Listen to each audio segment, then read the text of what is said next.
Good evening and welcome to the April 7, 2025 meeting of the City of Summit Zoning Board of Adjustment. My name is Scott Wilketts and I am the chair of the Zoning Board. Please rise and join us in the Pledge of Allegiance. I pledge allegiance to the flag of the United States of America and to the republic for which it stands, one nation, under God, indivisible, with liberty and justice for all.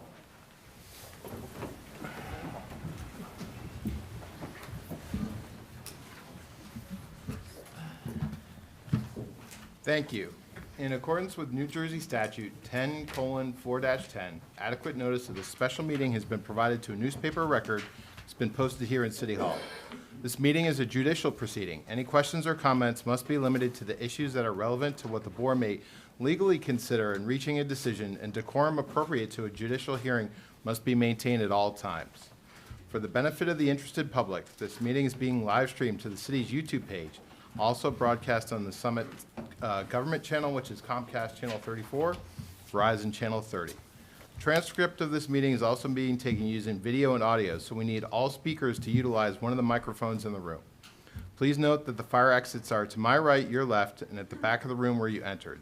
The city has a listening system to assist the hearing impaired. If anyone needs hearing assistance, please obtain the system at the dais and return it thereafter.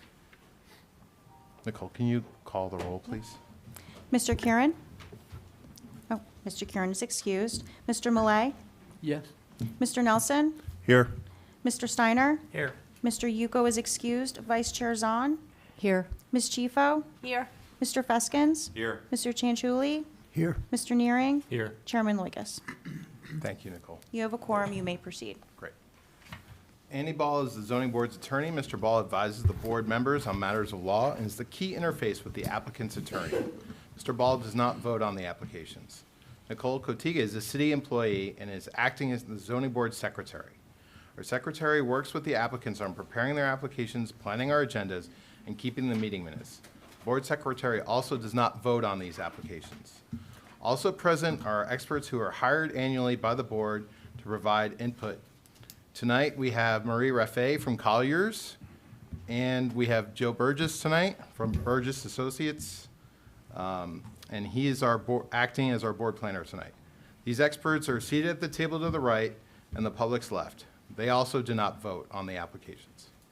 Our board consists of 7 regular members and up to 4 alternates. All members of the board can participate in hearings tonight, but only a maximum of 7 can vote. Most applications require a simple majority to be approved. Before we enter into executive session to vote on the application, you'll be advised of how many votes are required. Each case will begin with the applicants or their attorney giving an overview of the application process to date and the variances that are required. We then hear from any additional expert witnesses the applicant may have to help explain the application and why those variances are needed. The board experts, followed by the board members, may ask questions of the applicant, their attorney, and the expert witnesses. Due to recent cases running excessively long, we strongly encourage the applicants and their experts to give brief and concise testimony so we may get to as many cases as possible in a given evening. Once the board members and the board professionals have completed their questioning, the public will have an opportunity to ask questions only. This is not the time to tell us what you think about the case. That opportunity comes at the end of the hearing. Please be careful as how you phrase your questions. They should not be preceded with a statement about the case, but should be a direct question to the witness. Also, before you ask your questions, please clearly state your name, spell your last name, and provide your address. It is important that our court reporter be able to keep a clear and accurate public record. After all witnesses have been heard, members of the audience have their second opportunity to speak. And at that time, you may express your opinion, positive or negative, about the application. Then the public hearing is closed and we enter into executive session. This is where the board members discuss the case and then vote. You'll be able to listen to our executive session, but you will not normally be able to participate in our discussion. I will ask each applicant and their attorney, if present tonight, to come up and give a brief synopsis of their anticipated testimony, including the number of witnesses and whether or not they can finish their presentation within 30 minutes. I'm going to switch things up tonight. So for 144 Beekman, if you have a representative, could you please come up? Thank you so much.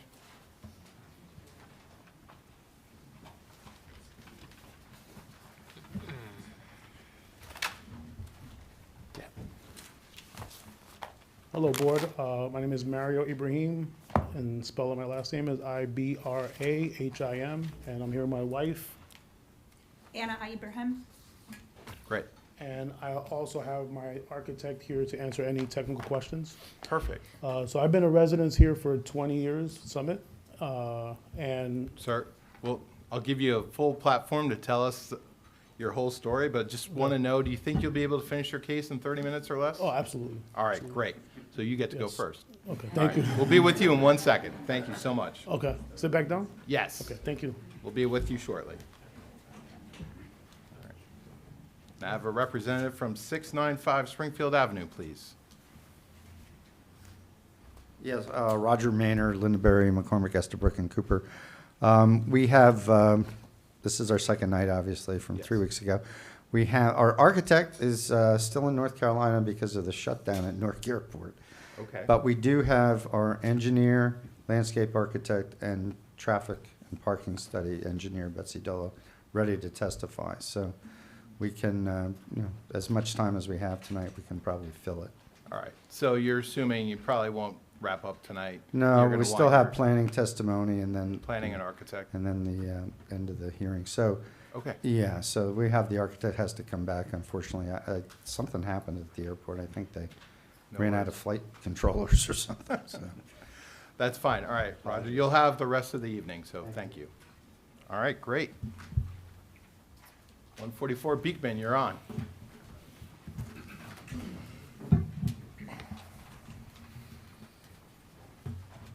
And if you could raise your right hand, I'll swear you in. Do you swear affirm the testimony you're about to give in this matter is the truth, the whole truth, nothing but the truth? I do.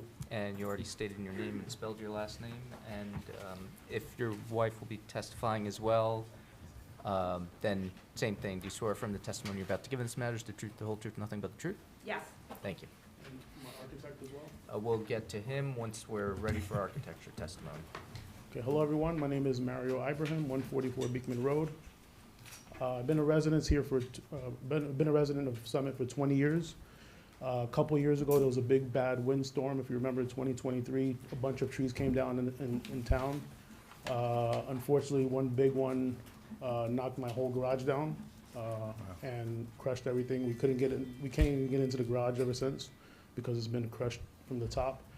I have my wife here who's going to speak a little more, and I have my architect here to answer any technical questions you may have.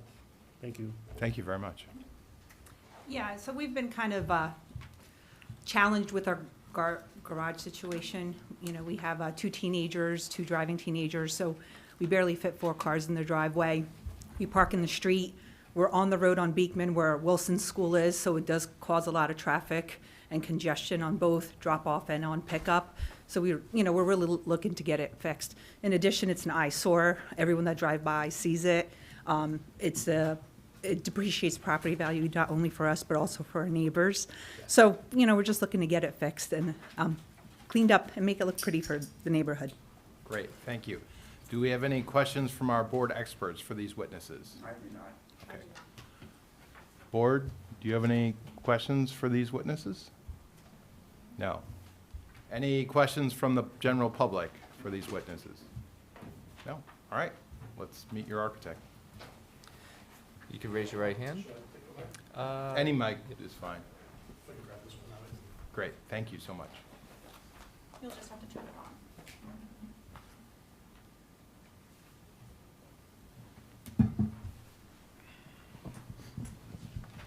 I think we're on. Yep. Yep.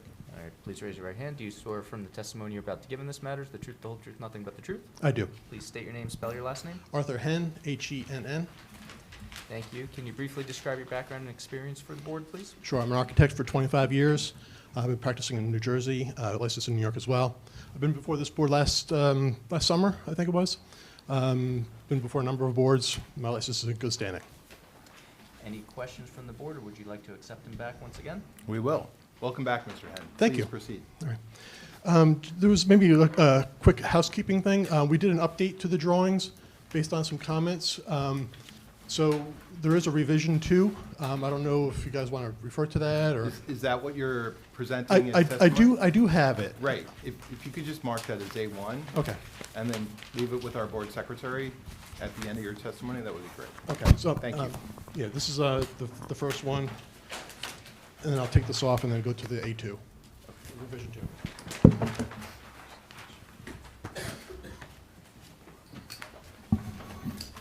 As you go through, please just highlight what was changed, since we may not all be able to see that. There's a revision 5 and everything. I'll do that.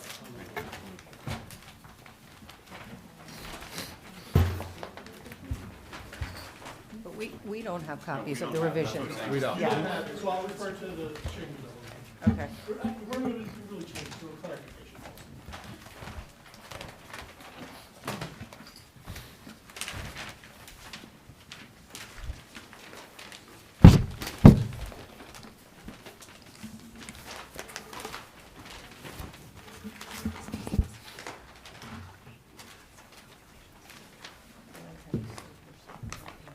All right, thank you for that. Basically, we're reconstructing a detached garage. This is a 24 by 24 detached garage, two-car garage that was damaged by the falling tree. The new garage incorporates a gambrel roof that relates to the Dutch colonial architecture of the existing home. There's only electric being brought to the garage. There's no water or sewer. The Dutch colonial gambrel roof allows us to have a good attic that'll free us space on the first floor, so we can park two cars in the garage. Unlike a lot of garages, storage, we want to be able to utilize the first floor as parking.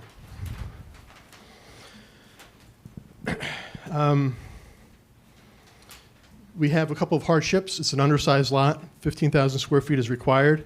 11,013 square feet is existing. And the back of the property has a significant hill to the back. It's about a 13-foot elevation change in about 40 feet. So that irregular issue at the back kind of brings us to have some of these variances. The first variance, there's 4 of them, is the side yard setback for accessory structure. What's required is 4 feet. The proposed garage complies to the 4 feet, but being we have that hill in the back, we're pulling the garage forward.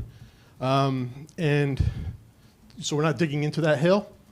And because we're pulling that garage forward, pretty much in basically the same spot where it is now, the whole garage is not within the rear yard setback of the principal structure. So that triggers us to make the side yard setback 15 feet as opposed to the 4 feet. So we need that variance for the 15 feet when normally it would be 4 feet.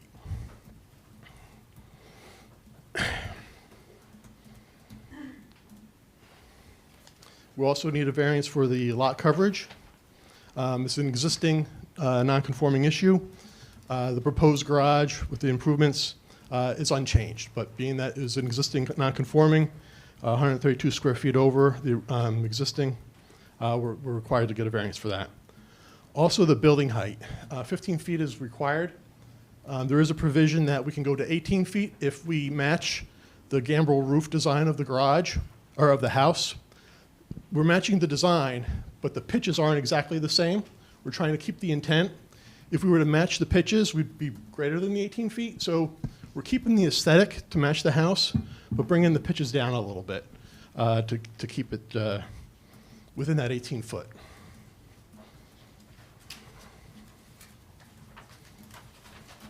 There's also a variance for the driveway setback. We're not doing anything with the driveway. It's an existing non-conforming, 2 feet's required. Right now, the driveway goes right up to the property line, and we're intending to keep that. There were a couple of comments from the professionals. I'll address some of the ones that I thought were kind of hot points, not to ignore any of the other ones. But there was a question regarding the elevation, the average grade plane, I guess you could say. There's a calculation on that new plan that was on the drawing originally, but we just kind of clarified that. There was also a question regarding the overhangs on the side of the garage. We showed a dashed line on the front elevation. Nothing really changed. We're just kind of clarifying that the overhangs don't go any closer to the property line than we originally showed. There was some comments in the engineering report about the drainage. We're going to direct the leaders, down the driveway, similar to what they are now. We're not required to do any stormwater management. We're just going to follow the flow that the current conditions, meet.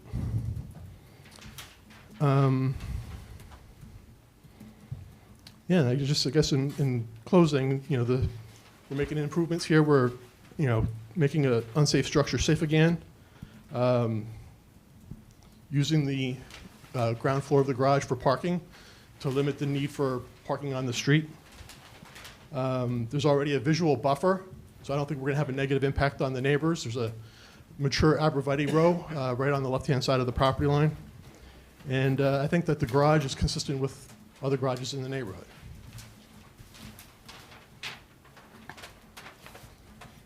That was kind of a quick. No, that was great. Sorry. All right. Thank you, Mr. Henn. Board experts, any questions for this witness? So Mr. Henn and I had spoken about his application beforehand, which resulted in this, this updated plan, which he's presenting tonight. And so I've been able to look at it. He did clarify that even though there's no stormwater required for the project, he's going to make sure that the downspouts are not directed towards the neighboring property. Originally, when the original plan came in, they were directed towards the property, so I wanted to make sure that they moved them, and Yep, it that's looks like you've updated on done the plan. that. How about any lighting on the building? Will there be any lighting on it? There is an electric plan. I think we have a couple of sconces on the front. And that was basically it, just some lights at the front. What will the second floor of the garage be used for? That's a good point. If they want to testify to it, it's basically storage. Christmas trees, wreaths, Easter decorations, college kid stuff, lawn tools. I guess the point is that there's not living space up there. There's just going to be electric brought to the garage. You'll have electric, water, Nope. heat? No water, no heat, no sewer, just electric. I think that's all the questions I have. Great. Mr. Burgess? More of a comment than a question, because you did address everything that was in our report. It was nice to see that somebody reads our reports every now and then. The issue for the board is whether or not the physical features test or the public benefits test for the positive criteria are affirmed. In this instance, he has talked about the steep slopes that affects the ability to locate the garage in a conforming location. And you also mentioned the stormwater management improvement, so the board could take that into consideration when you balance the public benefits and the physical features test. The negative criteria, you have to show that there's no substantial detriment to the public good, and I believe you touched upon that when you talked about the buffers that exist on the site. Yep. And the issue of the second prong of the negative criteria, where there's a substantial impairment to the intent of the master plan, technically wasn't addressed. I can point out that this is in a single-family residential zone. Some of the goals of the master plan talk about consistent land use arrangements and the like. Knowing the areas I know it seems that this is consistent with that. I'd be happy to answer any questions if you have it. Great. Thank you, Joe. I have a question for sorry. Mr. Burgess. One note. For everyone, board members, experts, witnesses, audience, please speak loudly and clearly into the microphone. I think we're having trouble capturing everything that's being said because we're trying to keep a record of it in the back. So just a friendly reminder you can be overly loud. It's okay in this case. Thank you. Go ahead. Can you just give us a little bit of background on the 18-foot, what's permissible versus just a little bit of more information on that? Because the roof pitch and all of that,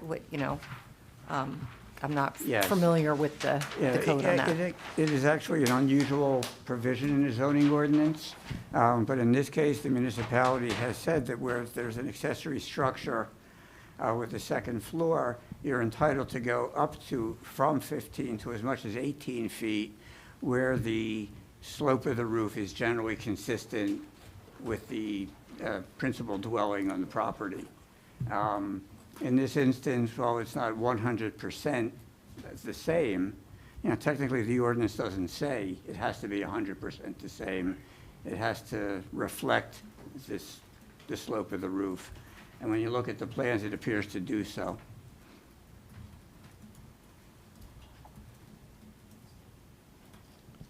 I think I would- you still have this So, on so that. Mr. Henn, it's your testimony then that the architectural style and the inspiration for the design of the roof takes direct cues from the existing house? Yeah, it's drawn from the existing house. Okay. Yep.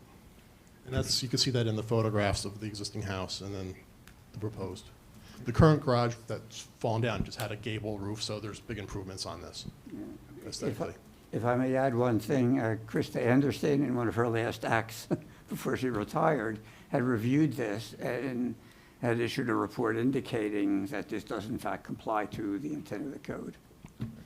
And while we're on that, the Historical Commission, Ms. King made a comment too that it relates as well. Any other questions from our board for this Yeah. witness? Yeah, I just have a quick one. So you're pulling the garage forward. The existing garage is actually being pushed back about, well, the new garage is pushed back about 1.5 feet from the existing. Also, the garage is going backwards. We are trying to push it back a little bit, yes, Okay. yeah. Because I thought I heard you say you were pulling the garage forward, so I was wondering why you were extending the driveway. Oh, no, well, yeah, we're pushing it back a little bit, yeah. We're filling in about 1.5 feet. Thanks. Thank you, Don. Yep. Mr. Steiner? Well, I was just going to ask you quickly, what are the differences between what you have and what what you have and what unfortunately the storm got rid of and destroyed on you? What is it we're adding electricity and for the lights, There was electric. and you're already- changing the roofing. The size is the same? The size is a little larger, yes. By how much? The current, the proposed is 24 by 24. We're probably adding, is probably another 8 feet wider than what was originally there. If you look at the garage plan, you can see the silhouette of the existing in relation to the proposed. Was the existing a one-car garage, and is this proposed as two cars? It's what probably was like a 1.5 car garage, yeah. Half a car, Mr. Henn? Yeah. Well, Understood. Any other questions for this witness? Yes, please. Yeah, so the current garage. Oh, sorry. The current garage doesn't have much of a foundation. There's a lot of non-conformities right now with the current garage. So we want to we want to establish everything up to code, including, we do have electricity right now, so it's going to be the same electricity, no water, no HVAC. So it's a lot of improvements in that. I feel more comfortable that it's going to be more it's going to be code compliant 100%, so. From a building code From the standpoint? building code and NEC and all the NFPA stuff, all the safety stuff. Was there storage on the second floor of the first one? We didn't have stairs going up to the second floor to the storage, but we did have a second level to put storage, but it was we had to push it up. And this there. will have a stair? We'll have a couple steps. Yeah, we'll have a step going up. Okay. To answer your question, the existing garage was 18.2 feet by 21, and the proposed is 24 by 24. Thank you. I have two questions.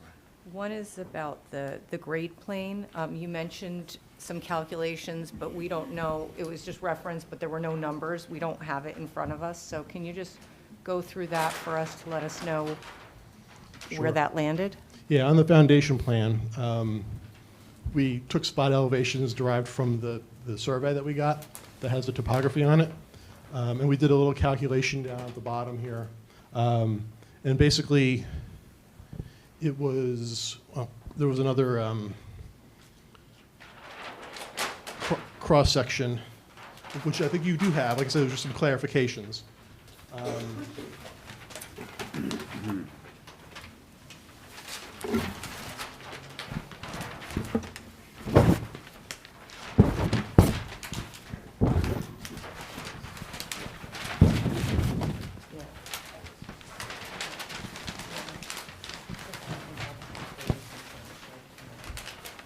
On the A3 sheet, in section detail 1,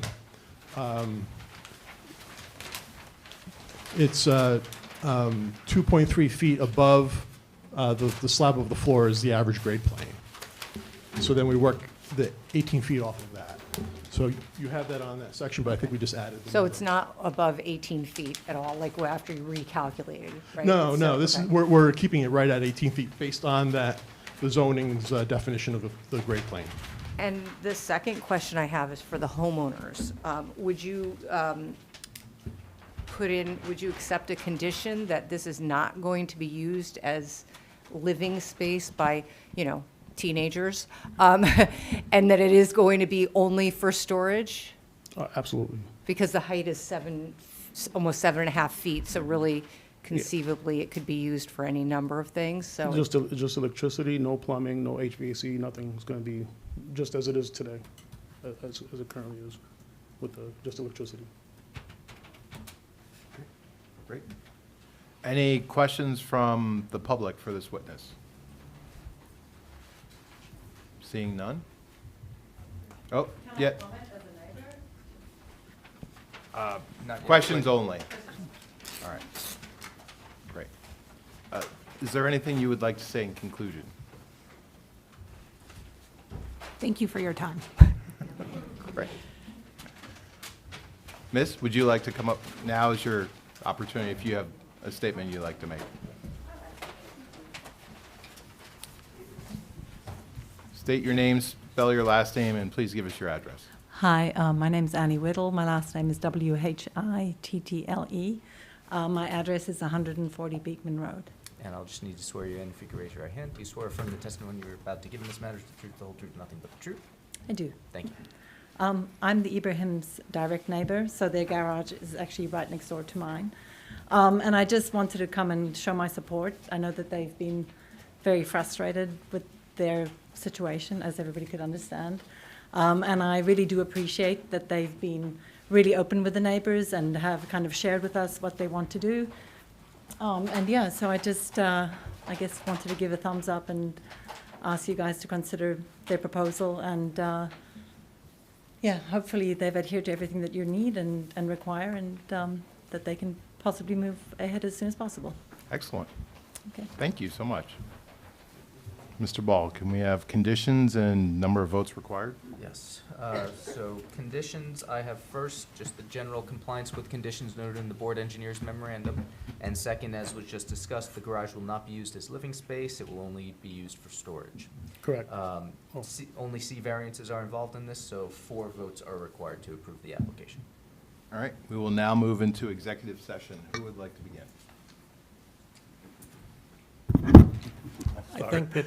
Okay, Joe, sorry. No, Okay, go ahead. I think, that appreciate the neighbor support, appreciate your addressing what needs to be addressed thanks to Mother Nature.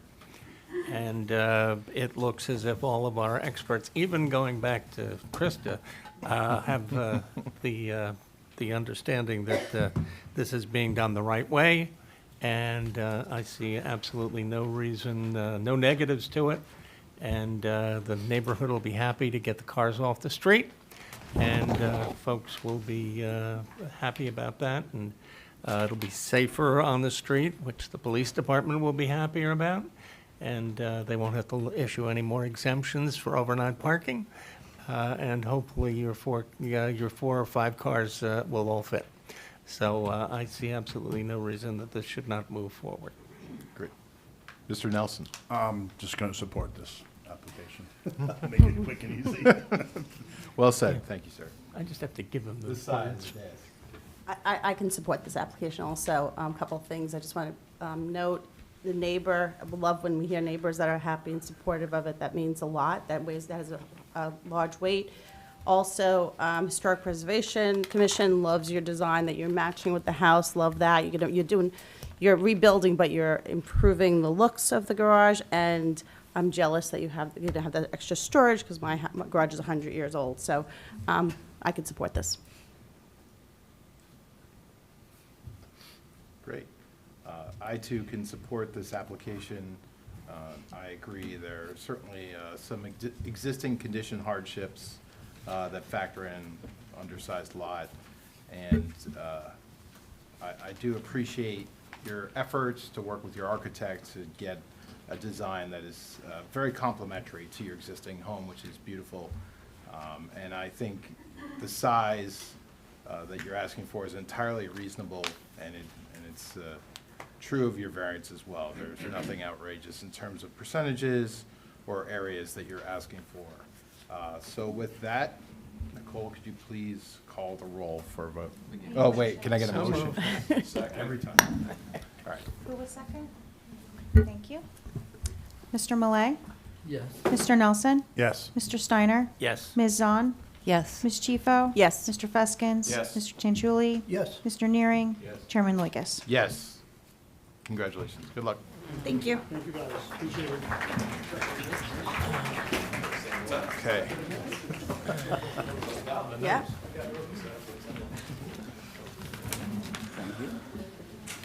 Sir, can I please have the exhibit?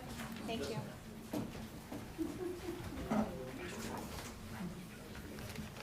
Could you also send updated PDFs? It was sent. Oh, perfect. Thank you.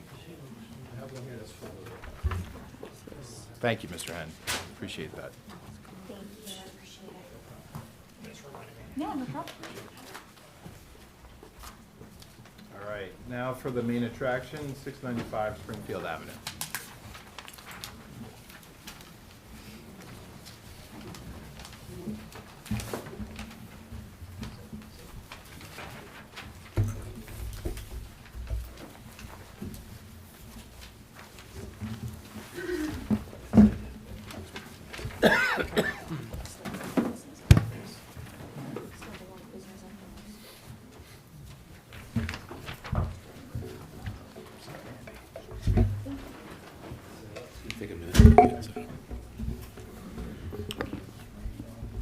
I can introduce tonight, Please. while we're setting up.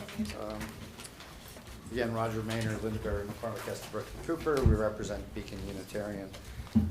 Just a couple things after our hearing night 3 weeks ago. I realized I did misstate one thing in my opening back then. I said that the property was 1.66 acres. It's actually 1.744, so it's a little bigger than, I picked that up from another mistake in the file that shall remain nameless. But in any event, there are a couple changes that we've proposed since the last hearing, and we've submitted some exhibits, and you'll hear, well, we don't have the architect tonight, but you'll at least hear about some of them. We've tried to eliminate a couple of the variances and make one of the variances smaller. So we've eliminated the 2 variances for signage. The sign conforms, so that's done.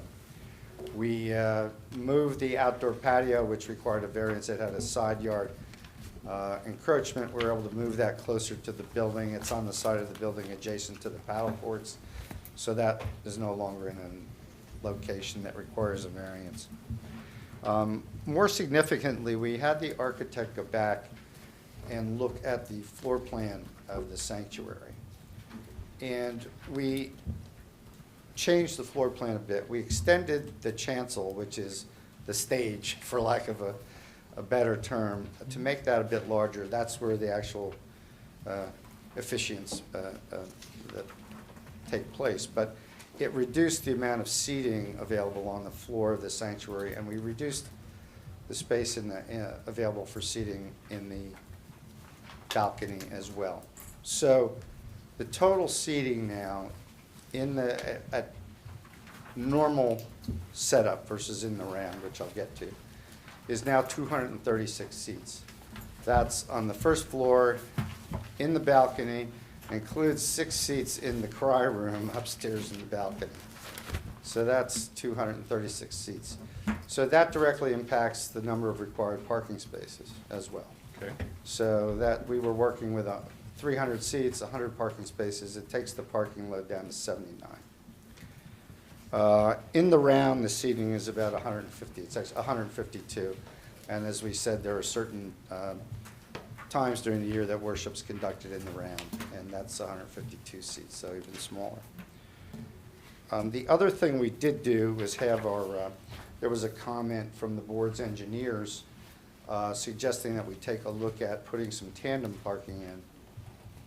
That would be Sunday only, but would be sort of stacked cars. And there's a location where we could do that. We can get 4 more spaces that would be in a conforming location. So those additional 4 spaces wouldn't encroach on any of the setbacks, but they would be available. So that would take the on-site parking from 42 up to 46. So, you know, push on one side, pull on the other. We have tried to be thoughtful and cooperative about getting that parking variance minimized as best we could. So the architect will have to testify next time about the layout and floor plan and so forth. So I just wanted to mention that tonight. But you know, our engineer can testify about the additional parking and so forth. So if there are any questions for me, otherwise I'll just introduce. Let's go for it. This is John Cody from Langen Engineering, and he's our site engineer. Hi, John, we're going to swear you in. If you could raise your right hand, do you swear from the testimony you're about to give in this matter, the truth, the whole truth, nothing but the truth? I do. Please state your name, spell your last name.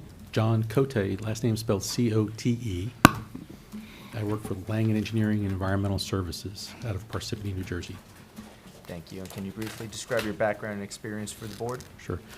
Civil engineer, graduated from Stevens Institute of Technology in 1986. I've been a licensed engineer in the state of New Jersey since 1992.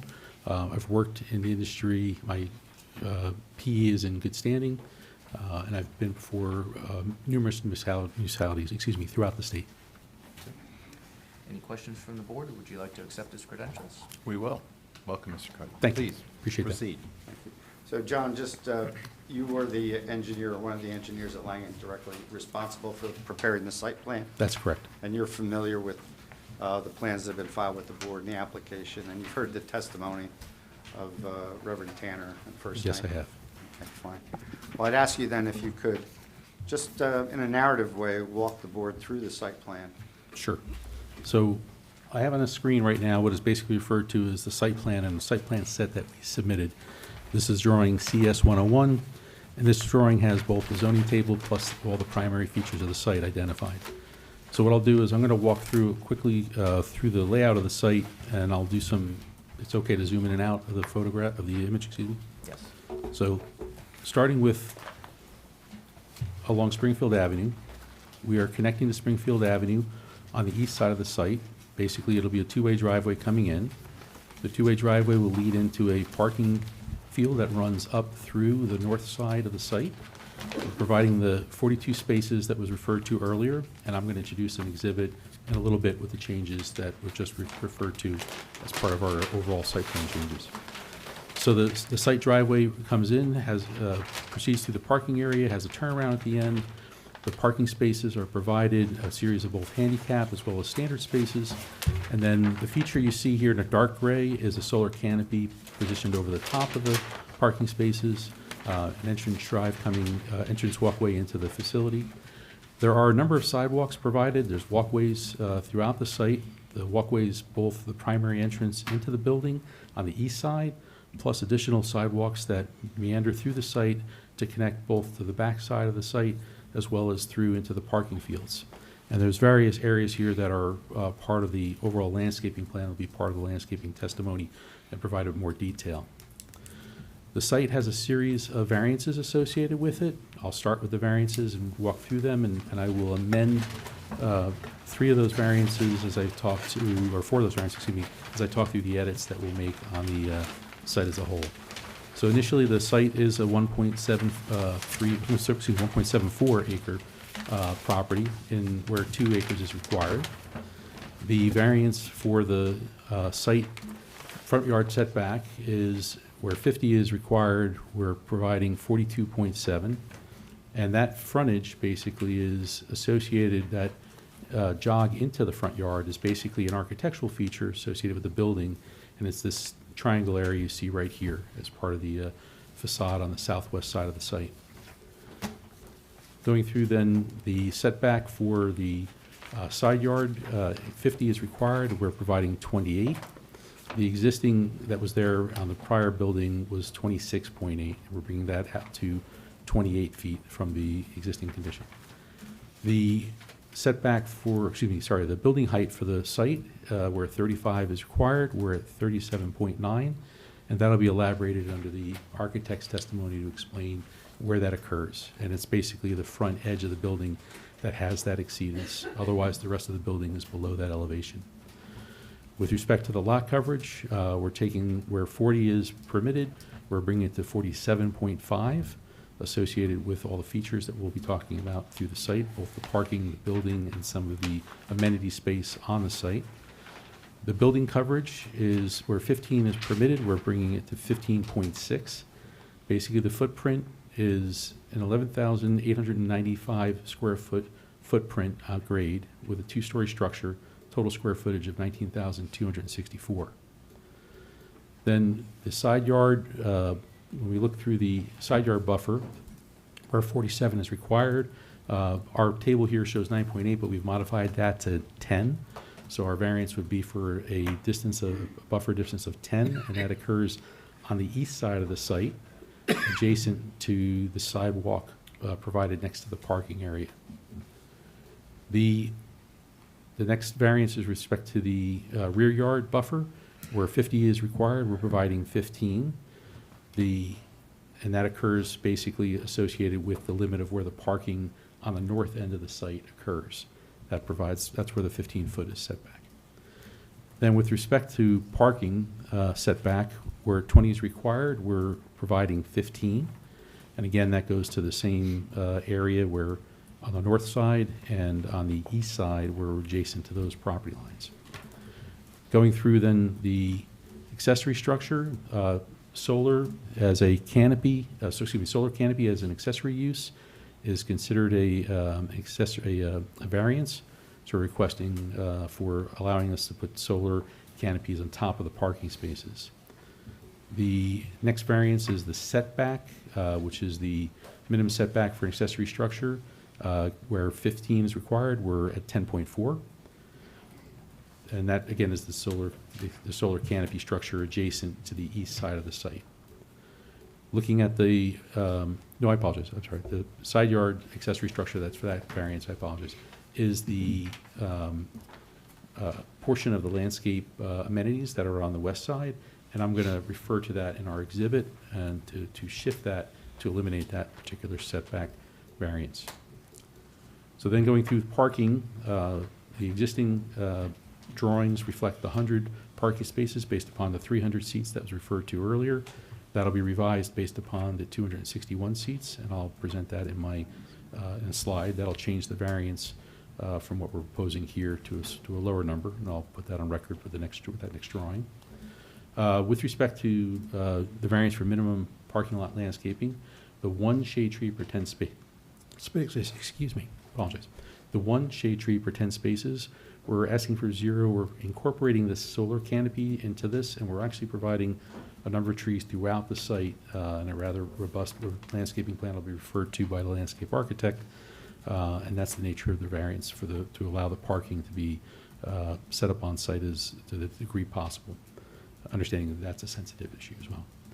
So looking then at the last two variances that's on our table, which is the maximum sign area, where previously we proposed 18 feet, where 12 was provided. We are going to look to amend that in tonight's testimony to bring that back down to compliant, so we'll be eliminating that variance. The maximum lettering height size as well will also go from the 7.5 inches, where 6 is permitted, will be revised down to 6 inches per another exhibit that we'll provide tonight. That'll eliminate that variance. So then, to support the nature of why we're reducing some of these variances, I'm going to introduce a new exhibit. This is Exhibit 05. The exhibit is entitled Proposed Site Plan Modifications. It's dated March 26, 2005. And I believe we're at Exhibit A. I think we're just at A2. Two. A2? Yeah, I think it's 2. Okay, all right.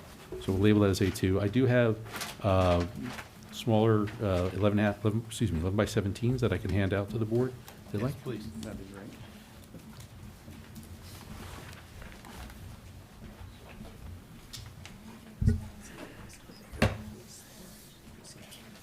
No problem, thank you.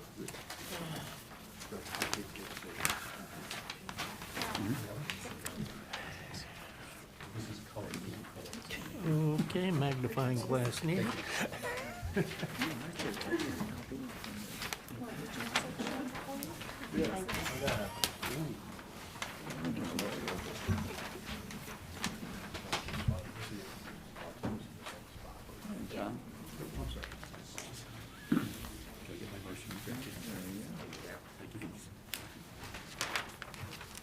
So what this exhibit illustrates is basically a few opportunities we took to try and reduce the number of variances on the site.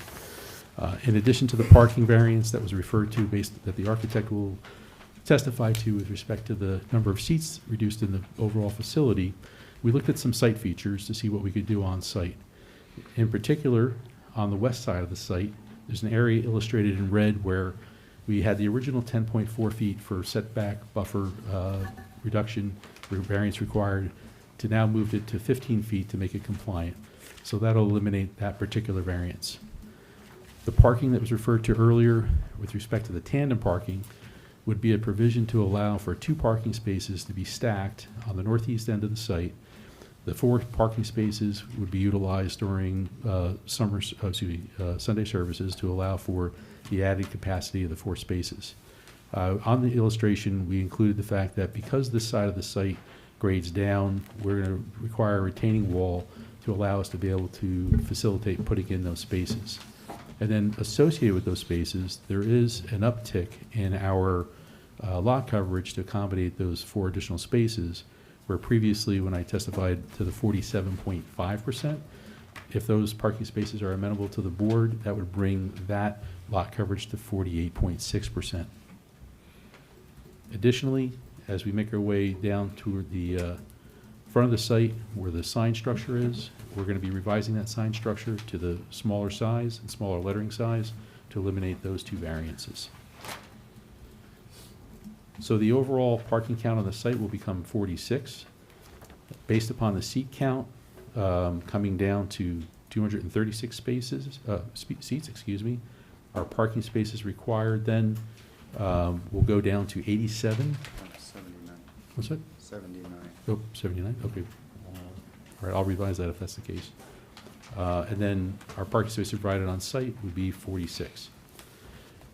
So then, going through then the table, those variances would be revised, and if amenable again to the board or to review of the professionals, they're deemed acceptable, we'll incorporate those into the plan. So next, on the site plan overall, I'm just going to touch upon just some of the other aspects of the project site.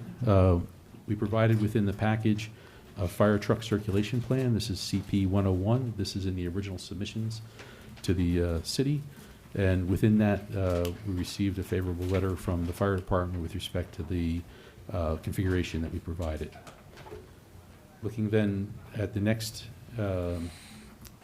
drawing is our grading plan, just to give everyone a perspective on how the building will lay out relative to the adjacent grades. The street along Springfield Avenue varies from elevation 354 on the east end down to 341 on the west end. So that 13-foot differential occurs as Springfield Avenue slopes down as you're heading toward, by the site, heading to the west. The site itself, then, the building will be at 359, or approximately 6 feet above the entrance and approximately 8 feet, my apologies, 18 feet above the western end, my apologies.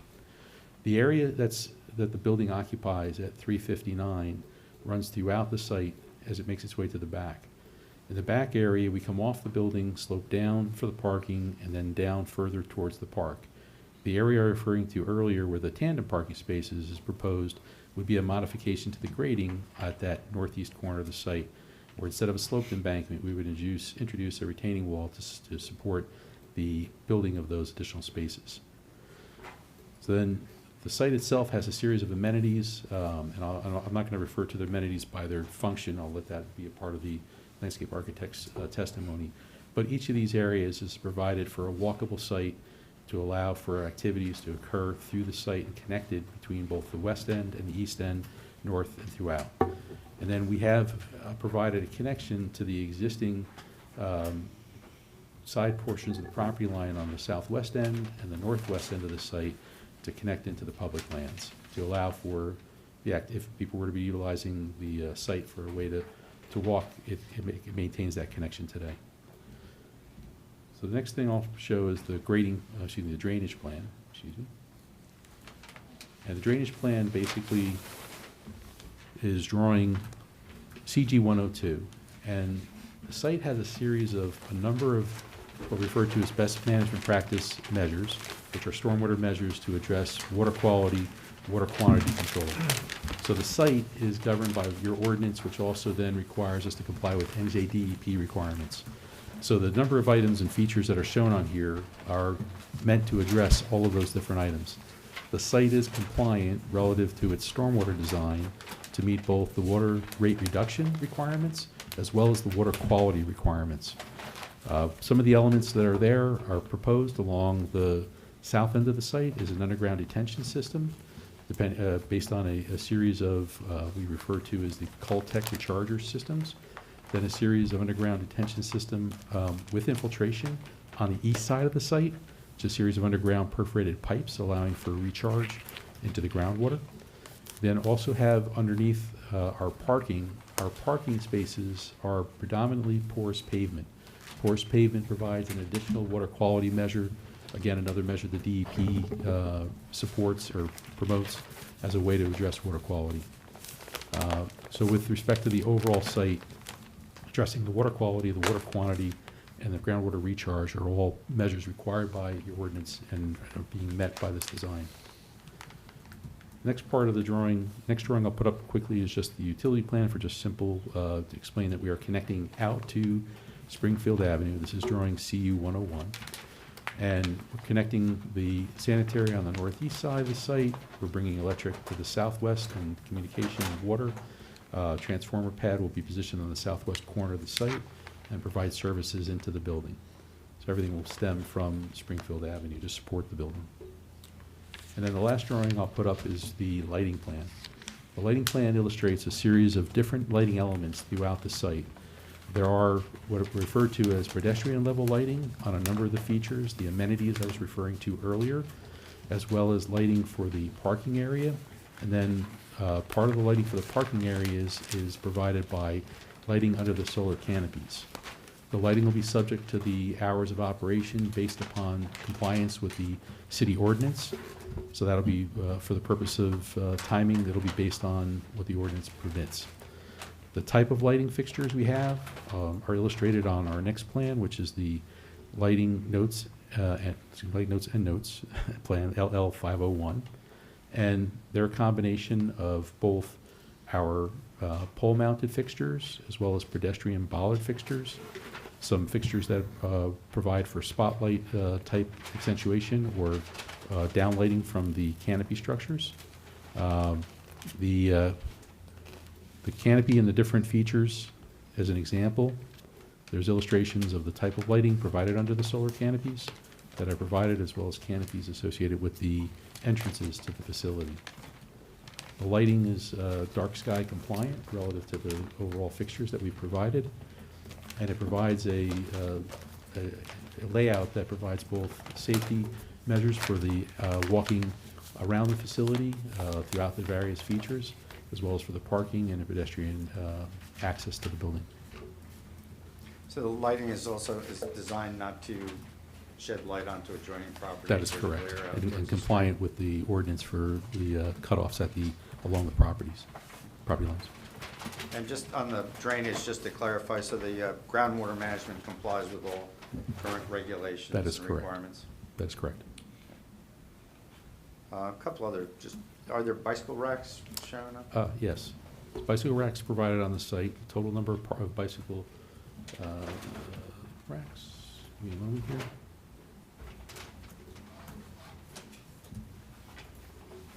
I want to say 16, but I just don't want to misquote that. I'll confer with the landscape architect to confirm that number. Okay, well, she can come. And then is there a location for outdoor trash storage or disposal? Outdoor trash will not be, it's interior to the building proper and brought out during garbage days for pickup. Okay, so it's So just it'll be- brought out in cans, there's no dumpster? Correct, no dumpster, no trash enclosure, anything of that nature. It's all managed inside the building. Okay, thank you. Great. And one last question, is the site, not the building obviously, but the site ADA compliant? Yes, it is. Okay, thank you. I have nothing further from Great. this witness. Board experts, do you have questions for this witness? Sure, I'll start off. Could you talk a little bit about the solar canopies, maybe the height of them, the drainage on them? Sure. So their height is based on, they have a tilt mount, so there's a vertical pole that will mount, they'll maintain the top structure, and it can be tilted between a 12 to 14-foot height, depending on the angle it's put at for the inclination for the sun. So varying height between 12 to 14, under the 18 that's permitted.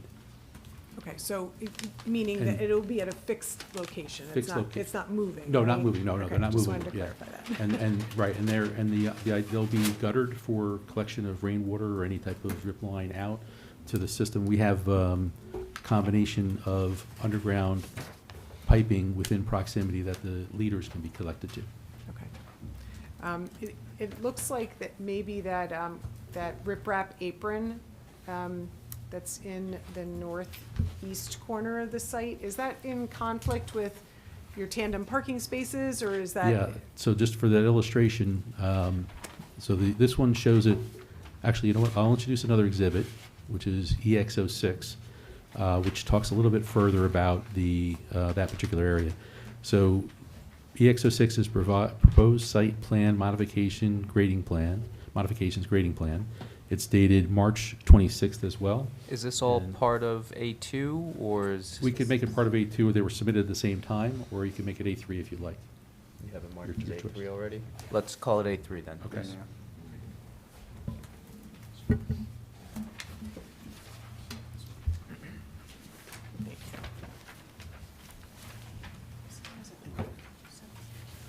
Thank you, sir.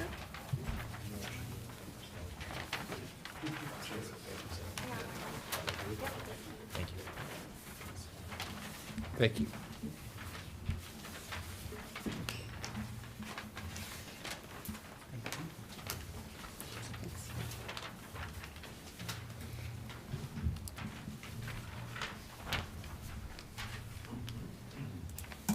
So to answer your question, what EO6 represents is showing the same retaining wall that was reflected in EX05, but also the identification that this will also be included in the porous pavement component in terms of the drainage structures. The blue dashed lines are tying into the subsurface drainage component of the porous pavement. And then the head wall would have to be reconfigured, the flared-in section would have to be reconfigured to be integrated into the head wall, or into the retaining wall. Okay. How about the tandem parking spaces? It shows that you have a maximum height of about 4 feet. Do you anticipate having some guardrails at the end? We put enough gap and space behind the wall and the parking spaces to introduce guide rail and potentially fence for fall protection. And again, it would be similar to any other feature here. We'd want to incorporate it and have you review it from a design point of view. Okay. You don't have any wheel stops in this parking lot at all, do you? Curb stops or? Yeah, the wheel stops Oh, at the no, end. no, none are proposed. Okay, Right. all right. So I would think that the guardrail at the end would be sufficient for that. Okay. Okay.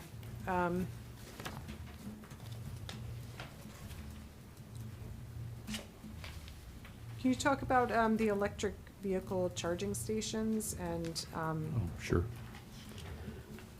when So, people can park there? How does that work? yeah, so based on the current regulations that are required, EV parking spaces are provided, and they're positioned adjacent to the first row of parking as you come in. And the parking spaces themselves service, there's a single the plug section, the head of the unit, my apologies for losing my words here, that would service 2 parking spaces adjacent, and then the 2 you see here on the screen, The second one addresses the need for one ADA parking space to be allowed to be utilize the EV parking. So it'll be signed for EV parking.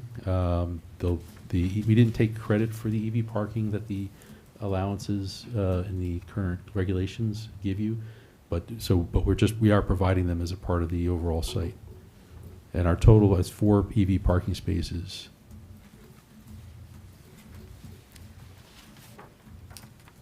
Is there, can people park there once their car is done charging? Do they have to move it? Is there a? Operations-wise, I Yeah. imagine the church would maintain some form of operation, but it is intended for people to charge. I suspect it would be used during services along those lines, where people would park for that longer period of time. Okay.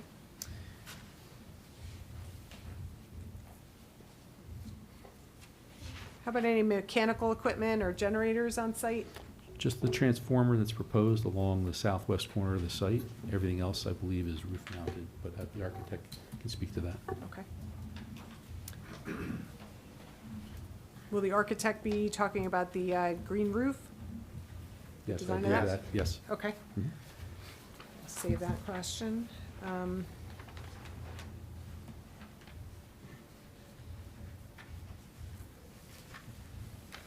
We did review the stormwater, and it appears that everything is in compliance with their stormwater design.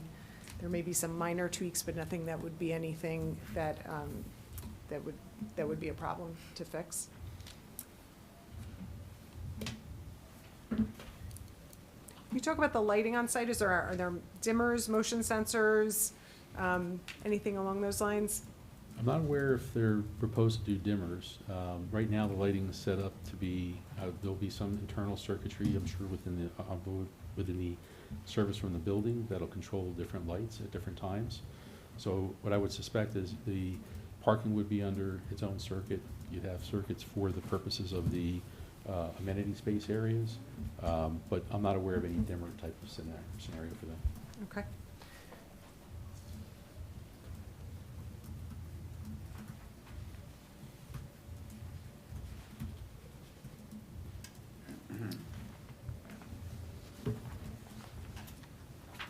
I think that's all I had at this time. Okay, great. Thank you, Marie. Joe? Yes. Hi, John. A couple of questions from my memo.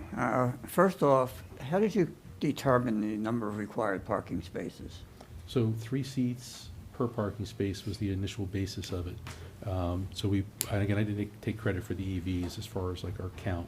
Okay. So we used that, and then the architect is going to provide testimony to reducing the seat count by modifying the internals of the building, the stage area, as it was said, to reduce it down to the new 261 divided by 3. Okay. The ordinance provides that where you have a mix of uses in a building, you look at each ordinance requirement for a type of use. I was not here at the last meeting, so I didn't hear the testimony from the deacon, but I understand that there's the sanctuary, there's administrative offices that are identified on the architect's plans. There's, I gather, a reference to an educational component, which I didn't see on the site plan, in terms of the floor plans, but there's a reference to it in a note in the architect's plans. And then there's a reference to event space that may be rented out to others. Is it, and nowhere on the floor plans does it show event space. So I'm not sure if you're removing seats from the sanctuary for that. Yeah, I don't want to Or- speak out of turn relative to the operations. there but- is no but- event but space. as far as I. There is no event Yeah, as space. far as I know, Okay. there's no event space. Well, that's good to hear.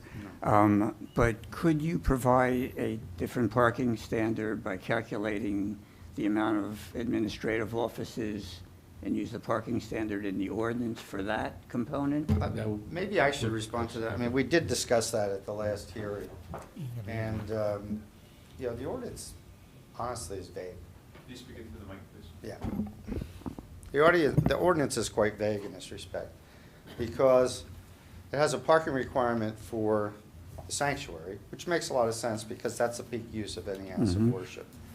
But for instance, in this instance, if you took the parking requirement and read it to require parking based on the entire building, you end up with 400 or 500 I mean, Yeah, it leads you to an absurdity. No, So, and I agree. I agree with all so of our that. approach has been the maximum, to talk about what the maximum number of people that are gonna be in this place at any one time are, and that's why we pushed down the number of seats, because we were trying to minimize that. Yeah. So when we talk about education space, for instance, we're talking about religious education, which either happens, you go to church and the kids go to church Understood. school at the same time, or maybe the teenagers come Sunday night.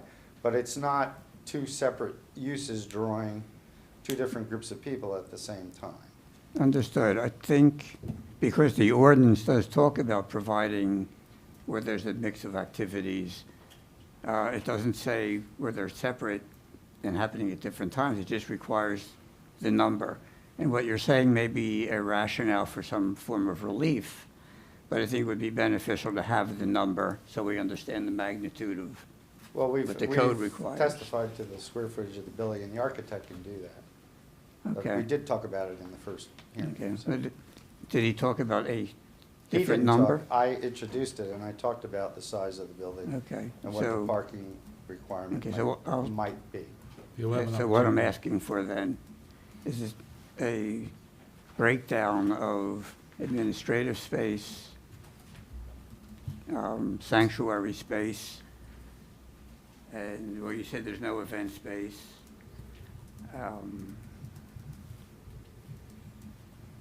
And educational space, because there's a separate standard in the ordinance on those three things.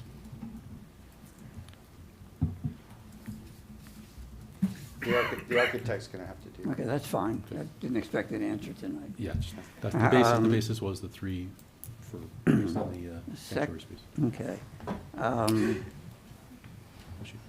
The retaining wall question that was just asked before, there was the retaining wall behind those 4 tandem spaces, that's at a height of 4 feet? Correct. Okay. Yep. In our memo, we pointed out that the fire truck template that was used provides for a K-turn movement. And it appeared that the K-turn movement encompassed a couple of parking spaces, which may or may not be occupied when Right. an emergency happens. Is there a way to adjust that somehow, or? So we looked at the idea of originally what we had was more or less like we looked at a hammerhead idea at the end. Mhm. And the hammerhead idea basically reduced it didn't provide for the same kind of turnaround that for the people attending to be able to leave a parking space, or if they don't find a parking space available, to go through and wrap around and come back out. So this was the preferred alternative to a hammerhead type setup. Hammerhead would allow for more parking, but then it doesn't have the same kind of circulation and connection to the amenity space you see down below. I'm showing on the screen here. This lower section, when you look at I'll zoom in there a little bit further. So this allows for a drop-off to allow people to use this also. So if they Mhm. don't find a parking space, they can drop off someone who may need to, rather than get closer to the building, can exit here, and then the people can go for separate parking spaces off-site. And I assume then what you're anticipating is if there's an emergency, somebody's going to have to just wait until the fire trucks are Well, yeah, in an emergency like that, finished people working typically, and then they right, pull out. yeah, the activity would Okay. occur without, yes, that's correct. Okay, we did raise the question about the solar canopy. It seemed to be unclear that the canopy with its minimum 8.5-foot clearance was in the path of some of the turning movements. Not for the fire truck, that's what we utilize, that's what the break in the solar canopies are there Right. for. But for the cars parked there, Mhm. is with the footings for the canopy, is there enough clearance for that? Oh, yeah, we'll have the footings at the back end of the space proper, so we're on the spine, so they won't interfere with the parking. Okay. We had a note in our report about the cap on the maximum color temperature at 3,500 Mhm. Kelvin. You agree to that? Do we agree to that? Yes. Okay. Is the location of all ground and ground-mounted equipment, is that all screened? I couldn't, Yeah, we have, the only ground-mounted piece of equipment is this transformer pad you see up front. And that basically is, right now, sitting on small retaining walls to support a level run. That's where the site dips off, down to the end. We typically don't screen them for access to. No, that I understand. For the, exactly. And for roof-mounted equipment, I guess the architect. The architect will address that. that, yeah. In reviewing the zoning table, we pointed out in our memo that it appears you also require a variance for effluent area ratio. You're just a I believe- little over, but Yeah, I believe that's just in the architect's testimony Yeah, he for can the. cover that. It's Yeah. 300 square feet or yes, the something. couple is Yeah. not that large, but it has to be addressed. And then the more global question, you exceed building coverage, you exceed impervious coverage. I think one of those, the requirement is like 15%, you're at 15.6%. Typically, when you ask for a larger number, it's easier to justify than just such a small overage. Could you talk about why you So, have to go for that relief? So a lot of that will play into the architectural element of the design, because the internal programming associated with it, I'm sure, is what led to those elements. There's small features that are architectural in nature, and areas that are, for example, our front yard setback with that small notch I referred to in my testimony. Those are things that lend to that overall, but they're not necessarily like an excess of space being asked for. It's just the nature of the shape of the building creating these spaces. So I would leave it to the architect relative to why the programming is what it is. That went through a lot of iterations to And get. the planner will testify. The planner will testify to Okay. that as well. Nothing else. Great. Thank you, Joe. Questions for this witness from the board? I have some. So, three questions. One is about the variances for the solar canopies. And maybe this is for Mr. Burgess, but when there's discussion of the max height of the solar canopy and the setback of the solar canopy, and it says that they comply.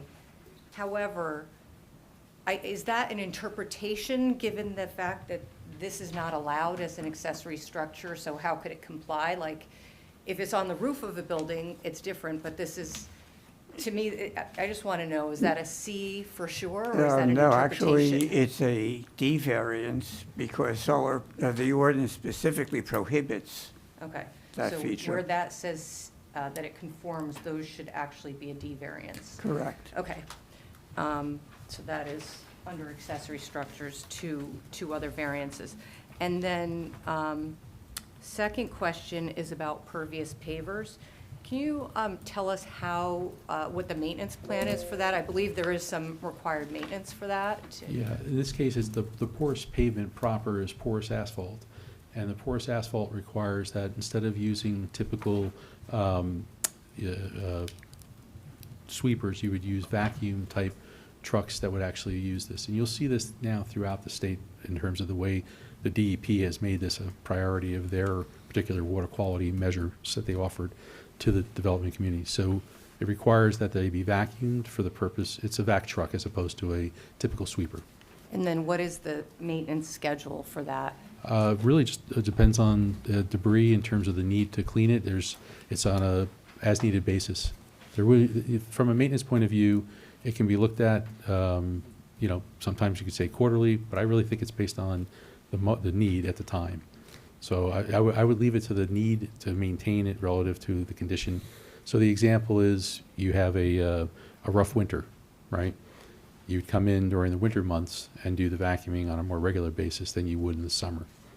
Summer, there's less, things being spread, salts and materials that would tend to be part of that. I guess, would there be a minimum amount of inspections a year? Sure. I'm So- sorry. Yeah, from that point of view, yeah, we provided an operations and maintenance manual that includes those inspections in the actual system. What I could do is I'll show you real quick where that is. If you bear with me for just one moment.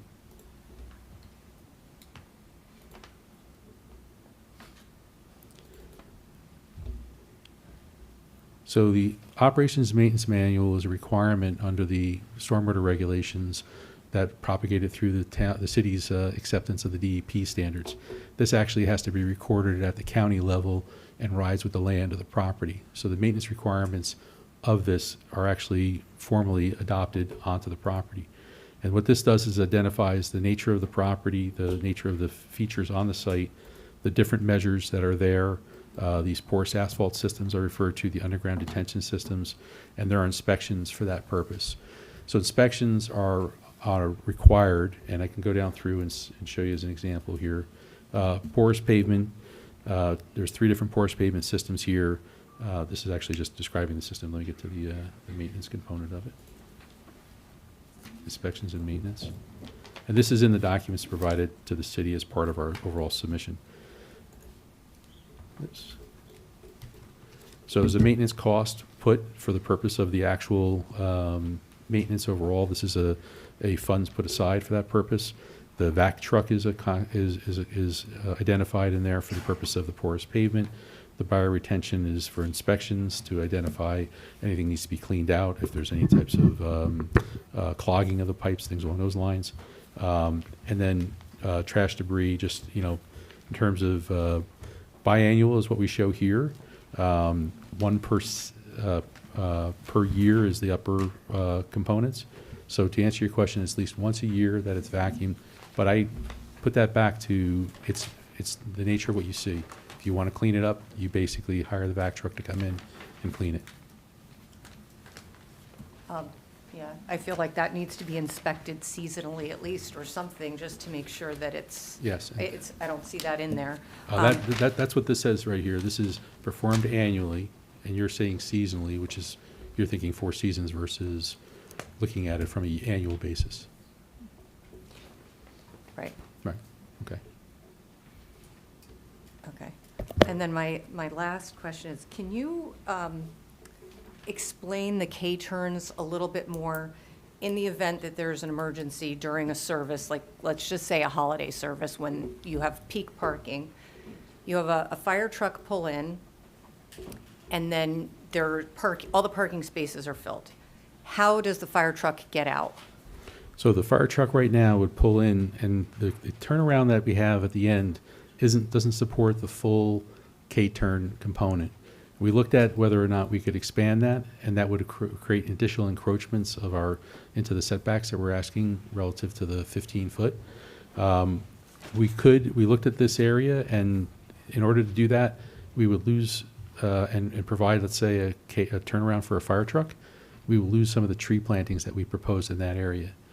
So we considered it at one point in time, and then basically found that through removal of the canopy structure components, we could support the turnaround. But to your point, if it's full, the truck would have to back out based on that, or use the K-turn, create more of a K-turn scenario in the roundabout. But the K-turn goes into the parking spaces, so Correct. you can't So if use the they're full- K-turn. If they're full, then they would have to go into the turnaround and do a multi-point turnaround in the roundabout that I show at the end of the parking area. To your point, it would take an expanded amount of paved area or porous asphalt additional pavement around this roundabout to allow it to do a fire truck turnaround in that area. So But the that's truck could turn around there, or, I mean, you said it would first you exceed- said it would have to back all the it- way out, and then you said Yeah, a it would- multi-point So turn. without changing the circle, it would have to back out. If they were to do a multi-point K-turn, a K-turn is actually just a 3-point turn. Right. But if they were to do additional multi-point turns, there's a possibility they could use some of that pavement associated with this circle to make the turn. But it's not a simple truck and turn. It could pull in and turn around and come back out in that current roundabout at the end. So if you want to accommodate a larger turnaround, it would require a larger asphalt area, to expand it basically to similar to the size you see where the K-turn is today. Basically superimpose that area, and I'll zoom in on it just to kind of illustrate it. But if you were to superimpose this area onto this area, it would create a larger paved area required to make the turnaround. So I'm not sure, I don't think I'm answering the question the way you want to answer, hear it. I Yeah. think, just to make sure that I'm understanding it, at the current design, Right. if all the parking is at capacity, the fire truck has to back all the way out. There is no turning around, right? It's going to There- go back correct. fully out. Right, Okay. that's correct. Thank you. And there's no fire lane in the back, right? So there's no ladder access to the back of the building, is that correct? There's no fire lane in the back, correct. Mr. Millet, you had a question? Yes, I'm looking here at the site lighting schedule you Mhm. have, and I see like E6 and E8. There are like 46 of those and 34. Are they excessive? Yeah, these are the pedestrian level, at the ground level, bench-mounted lighting. So if you were to walk down a pathway and there are benches or the amenity space area where you see this type of feature here, this is a series of benches around this radial feature, and then those lighting components are underneath to create kind of a soft lighting on the ground so you have a visible. We don't have any overhead lights that light that area. Those lights are only projecting on the ground below the benches to create a ground effect. The That's E8? on the E6 that you're referring to. How about the E8? And the E8 is referred to as a canopy downlight, and these lights, if you look at as an example, underneath the canopies, and there's actually a photograph type of view of it, I'll show you in a second, but these reside under the solar canopies and are basically below the solar panels proper, so they're at the underside of the canopy. And if this particular image is an example, this is not a solar canopy array, but this gives you an idea what they look like. So on the one image here where you see these are mounted underneath, Okay. that's the type of lighting we're talking about. Thank you.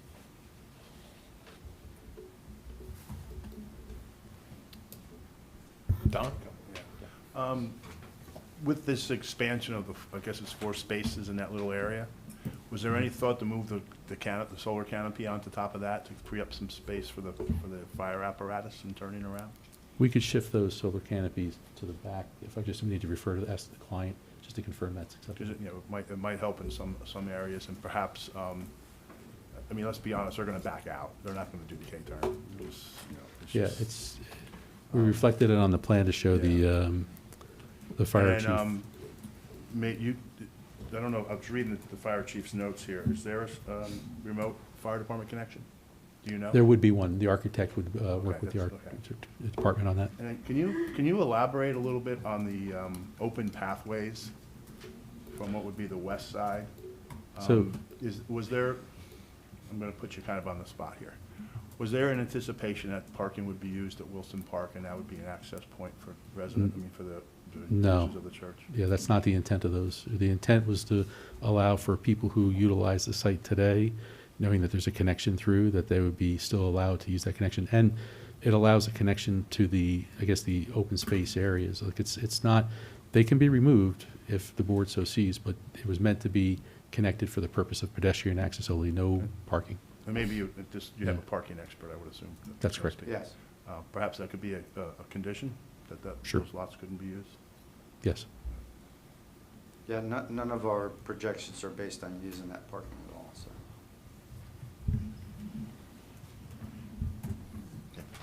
Thank you. Can you elaborate on that, the path going to Wilson Park? You're saying that that's for Just pedestrian access. pedestrians, Yeah. which pedestrians? Well, in the earlier testimony in the last session, Reverend talked about coming through the site, people that utilize it to walk maybe their dog. It's an accommodation for what is anticipated to be the community, not so much the people using the facility itself. Is that going to be a condition? Because I know the current place, there's a big sign, no trespassing, to go, if you wanted to, like, from Waldron to go back to the parking lot, there is a big sign. Do Yeah. not, no Yeah, I don't believe- trespassing. So, I mean, believe is that that? sign will not, that sign will not remain. So- That's probably from the Red Cross. No. I'm talking about the current home of the Beacon on Waldron. Oh, I Oh, can't that's speak to different, 'cause that. I that's don't know, yeah. Apologize, I'm not familiar with that condition. Okay, just because, yeah, and then the other thing is, I mean, I guess along those same lines is, but there's going to be somebody testifying about parking? You Yes. said? Okay, I'll have the rest of my questions there. Thank you. Okay.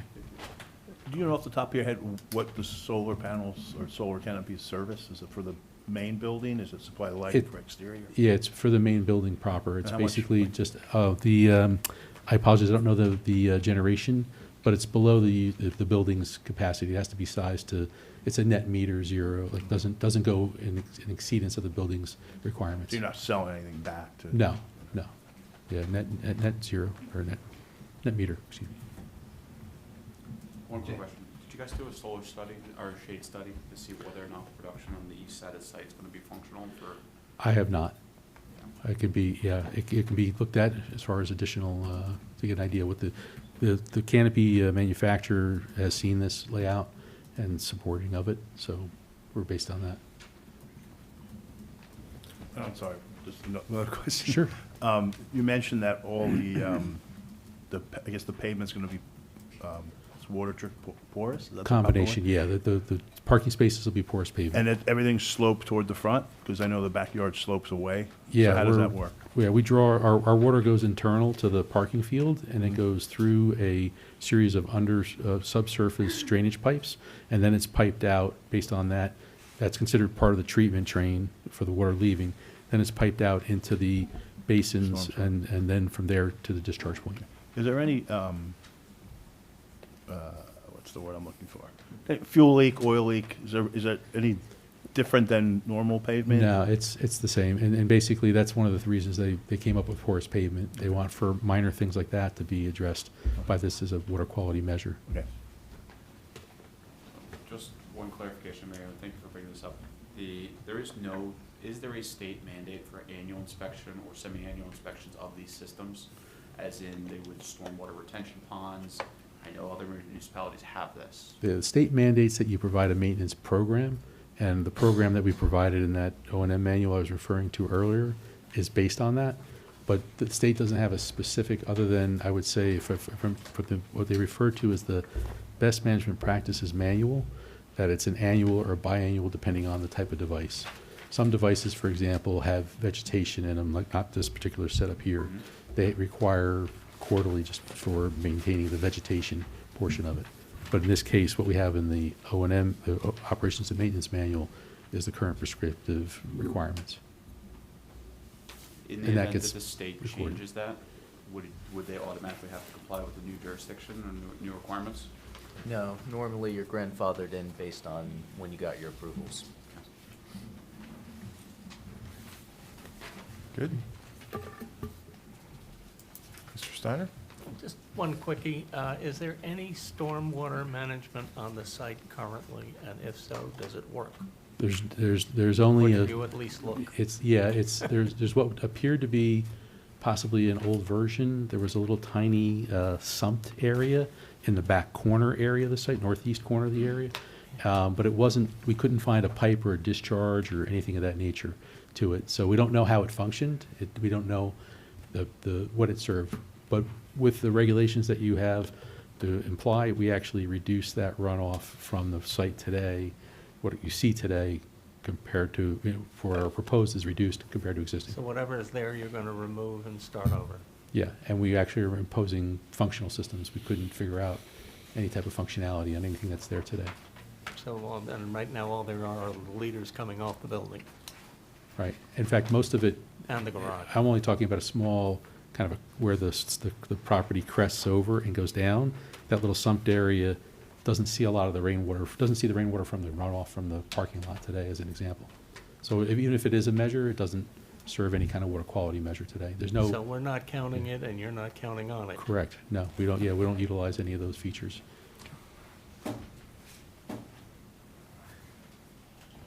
Thank you, Mr. Steiner. Right. Yes, Joe, please. One more follow-up, and I guess this is more for the attorney. When I brought up earlier the issue of classrooms, and you had said there is no such thing, but on sheet. No, I said there's religious education. Ah, okay, I Yeah. misunderstood. There's not a separate school or nursery school or anything like that. Thank you, Joe. All right, now we will take questions from the public. We strongly encourage questions. We strongly discourage statements preceding those questions, and we strongly discourage repeated questions. If one of your neighbors beat you to the punch, please understand that we're trying to get through as much testimony as possible tonight, but please, anyone who has questions only for this witness, please come up, state your name, spell your last name, and give us your address. Thank you so much. Hi, Kim Leonard, Leonard, 81 Beekman Road. I just had a few questions with your site plan. Can you explain how you came up with the lot coverage, the other coverage areas? What Yeah. goes into that number? Sure. Because when I added it up, it was different. Yeah, so there's actually an analysis for the lot coverage provided in the drawing set, and the drawing set shows the different areas of the site. Yep. And so I'm not sure what your basis was. Well, no, I did the same thing. I went in Mhm. and the building is 11,895, parking is 17,720, Hmm. the walkway is 1,005, the concrete pad is 64, the concrete area Yeah. is 178, and the walkway sidewalk is 7,541. That comes out to 26,508, and you have 23,547. I can't qualify your numbers. I understand you Okay. did that yourself Can we and just have don't. that checked out? Yeah, I can, and Just to yeah, be they sure can, that that's accurate? that's fine. Yeah. And can you also go over how you got to the floor area ratio, 18,024 square feet? That's based on the architectural components of the project, and basically that's square footage compared to the property area proper, as long as you're using also the 1.74 acres and not what was inadvertently referred to as 1.6 acres previously. I understand that, but I see that the building coverage is 11,849 square feet. Mhm. The square footage of the building is 19,264. Correct, for the 2 floors. Square feet, and this is 18,024, so I'm just wondering what the difference in the, I'm not that Well, familiar. I Yeah, would suggest it may- you ask the architect for Yeah. the floor area Yeah, we can let the calculation, but it's I'm very, not, I'm not that familiar. it's very Yeah. specific under the ordinance, and there are portions of the building that you would think are floor area, which are excluded, I like believe basement for and so forth. non-residential is all included. No, in the just basement storage exterior areas. wall. So, Okay, yeah, so the we'll get to yeah, that can be, later. that can be reviewed. Okay. I have just a few more questions. So on your zoning table, Mm-hmm. I also noted it when I was going through, there's a curb cut, is that correct? This curve cut here, mhm. 40 feet, is that? I can is give that you, I can give you a correct? dimension on that. A second.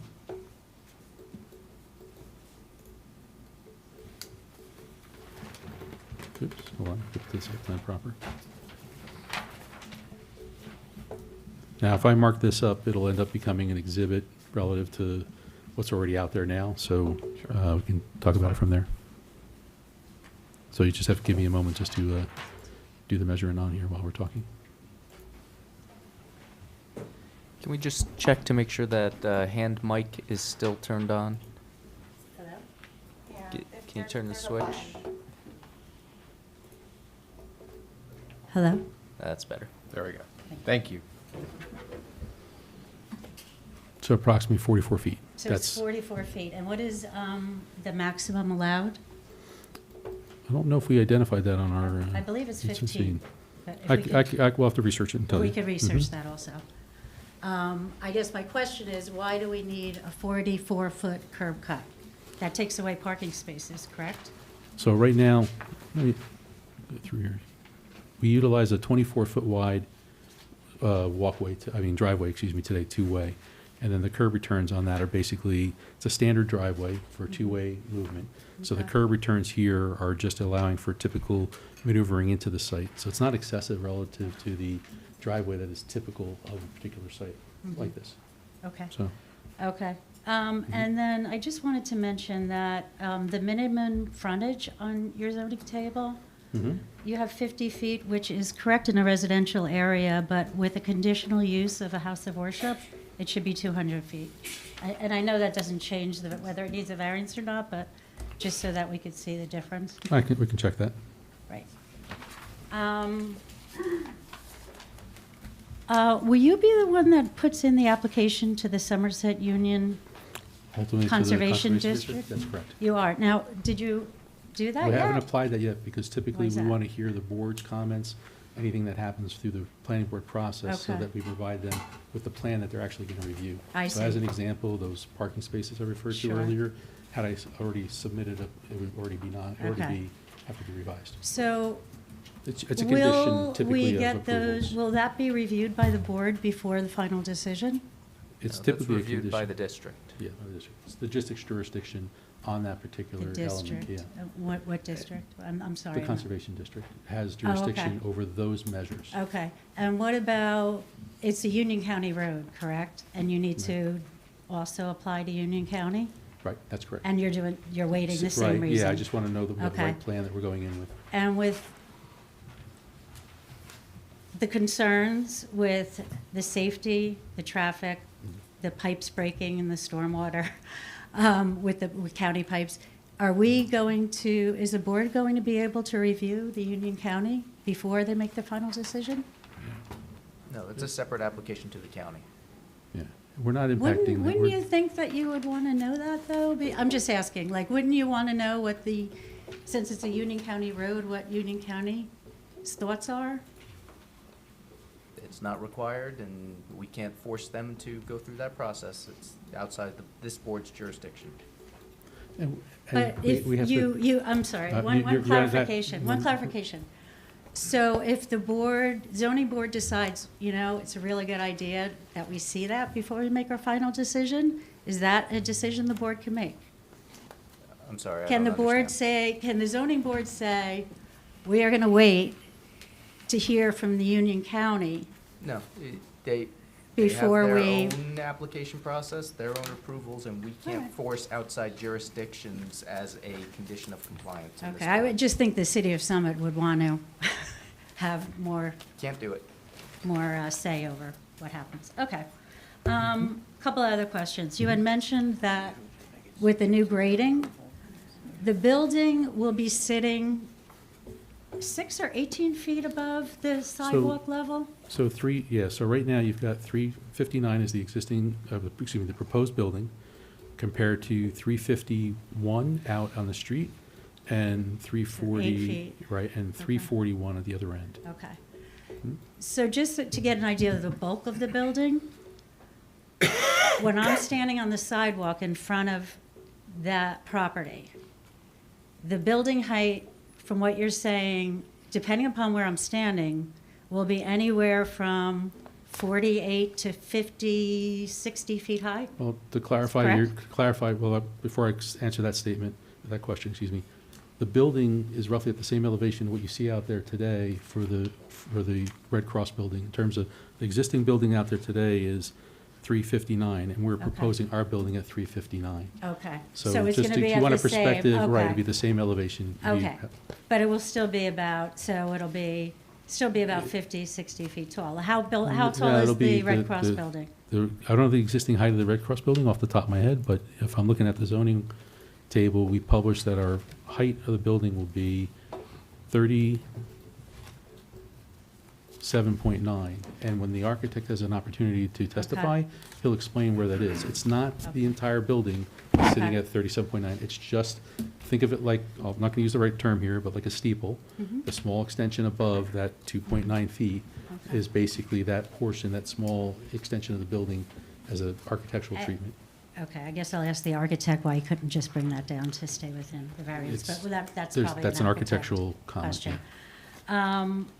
Okay, so from your expert opinion as an engineer, is there any reason, like technically, like watersheds, anything, why more parking could not be put on this property if the building was smaller?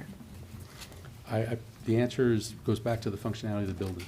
I'm not the one to Okay. address the functionality of the building. I'm not asking about the That's- functionality, no, I'm but that- asking like but that is- that technically, is there That is anything? tied directly to your statement.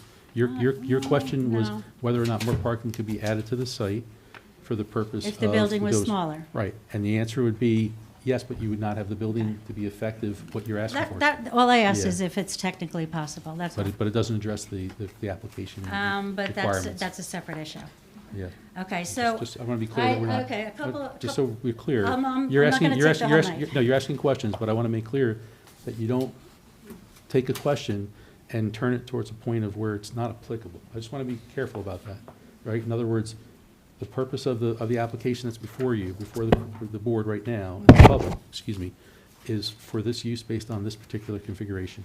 So I don't want to confuse it that. I yeah, see what you're okay, saying. Okay. Appreciate it. And I appreciate that. And how large is the sanctuary? The architect would have to say that. I don't know off the top of my head. Yeah, I know the parking relative to the seat count required Do you by know the that. percentage of the sanctuary to the rest of the building? That's an internal Let's component. try and keep them to site-related Yeah. questions Oh, for the okay. civil Oh, engineer. you mean Yeah, That's internal okay. to Yeah, the you'll, building. you'll have I'm an sorry. opportunity certainly to I'm ask sorry. questions of the Um, architect after And he then I guess testifies. the big concern is that, are you aware that we have a problem on Springfield Avenue with Union County pipes breaking and flooding? And my question, I guess, to you. I'm not aware of that. Okay, my question to you is the stormwater water draining into the same Mm-hmm. pipes that keep breaking? But at a reduced rate. We're obligated, just Okay. understand, we're At a obligated. reduced rate of Yeah, when, we're from when? we're obligated compared to existing conditions today Mhm. in our post-development condition that we reduce the rate of runoff for the 2, the 10, and the 100-year Okay. storm. And that's complies with the ordinance. You know, Okay. we reduce the 2-year by 50% of its Mhm. flow rate. We reduce the 10-year by 75 and the 100-year by 80%. And that's from the retention basins? And that's from the retention basins Okay. and the infiltration and everything else. And when do the retention basins overflow? You need a It's 100-year storm? based on 100-year It is based on designs, 100-year, yes. okay. Yeah, the current I have one last standards that question, the because I know a lot of other people have city has. questions too. So, Mhm. on the east side of the Mhm. building, you're taking trees out and you're putting in a parking lot. And then you have a public walkway that goes back into Wilson Park.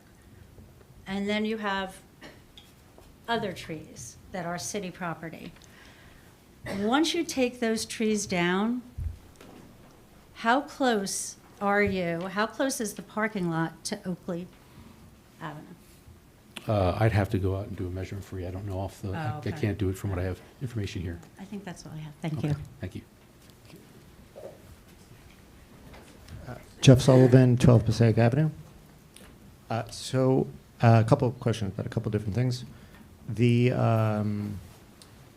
pathways on the west side of the building Mhm. into the park.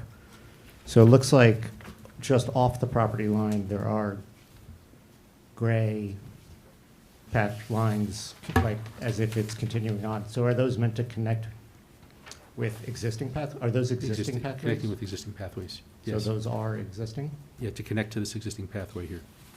That's adjacent to the, Okay, so this is not a new pathway, you're just, right, connecting Essentially- to the existing on the public land, correct. right, okay. Regarding the solar array, and knowing that that is not allowed per the ordinance, was there any consideration to try to put panels on the roof? I'd have to refer to the architect. I don't know what evaluations they did that way. I know we have the green roof component, so I'm not sure where that lies. That'd have to be an architectural question. Okay. And last question about the, on the utility, the transformation box. Transformer? Mhm. Yeah, Mhm. the pad. Is there something like that on the existing property? The existing service is actually, I believe it's, I have to go back to this is the existing generator and transformer box today. They have a generator in the back of the building. So is this common to put a transformer pad in the front of the building Yeah. like It's this? actually controlled by the power company. They have final say where it goes. And generally, what we do is we try to look for a location that's going to be that connection for the service off the street, and then a reasonable distance to the building from a connection point of view. And so how tall is it? The wall, or the box itself? Yes, the Um, whole, Yeah, so we have a retaining wall there that has a height of... Mr. Cote, can you speak into the My mic? apology, I'm sorry. We have a retaining wall there that has a height of 2 feet in the back, and on one corner, and 4 foot on the other corner, and then 0 at the front. So basically, if you're looking at the wall from Springfield, the left side would be 2 foot high, and the right side would be up to 4 feet high.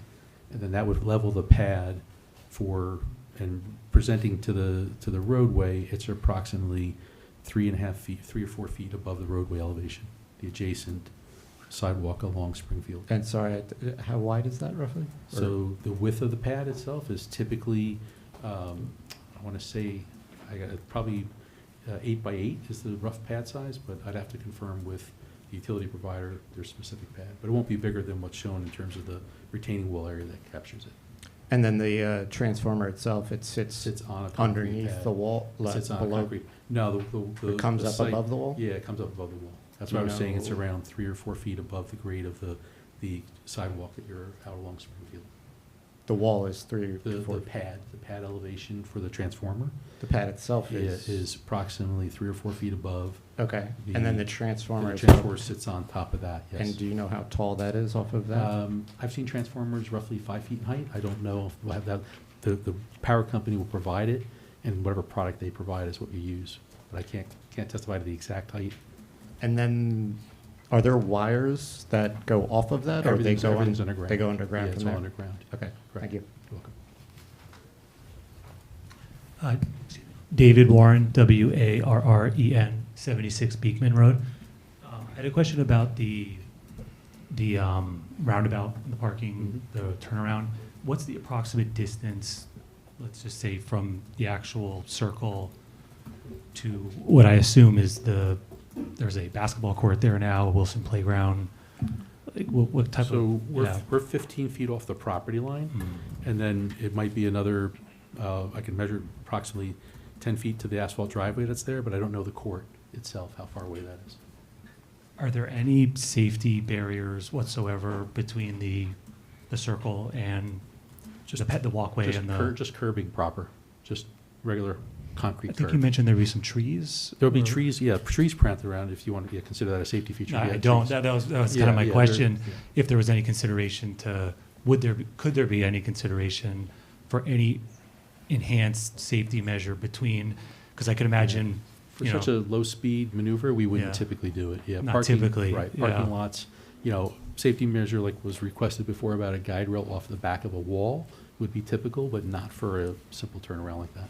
yeah, just wondering in consideration of it Yeah. being the elementary school, if there would be Yeah. anything just in the off chance that all it takes is one person to lose control. Uh, Yeah. Yeah, from a feature point of view, typically between the trees Understood. and the curb, that would be the measures, yeah. Okay. And then on the solar canopy, can you describe like the reflective nature of those panels during the day? Just thinking about how it may or may not reflect into Yeah. neighbors or into any, homes. So position-wise, these canopies are at the back of the site proper, and then on the east side of the site. So just to give you a rough idea, the canopy structure will be sitting, roughly at elevation, let's just say 12 feet to 14 feet above that, so 369 as an example.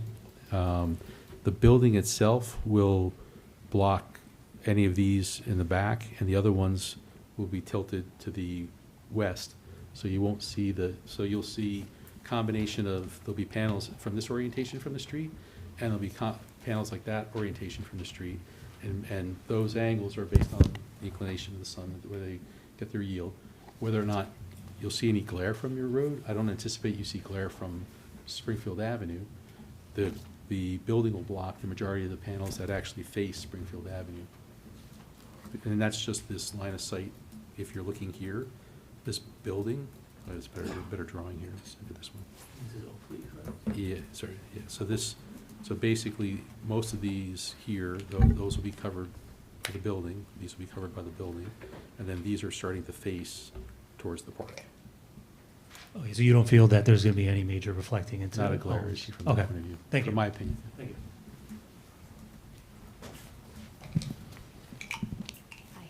Nicole DeLauro, DELAURO, 1 Oakley. I have some more questions about the solar canopies. Sure. If you know that they are expressly prohibited in a residential zone, why do you think they would be good to have included, considering to be justified with the character of the neighborhood, especially since they're nowhere else I've Yeah. seen in Summit? Well, predominantly, if you think of the sustainability component of the churches, part of their overall culture, that would be an element of that. From the point of view, it's coincident and associated with that type of program where people are trying to do something to try and offset, whether it be carbon or whether it be just power and generation in general. I understand. So I'd say it falls in line with the program of the church's culture. I mean, I do think that, well, Based I on would what say was stated trees earlier. are definitely better for heat Questions island only, effect. please. Yes.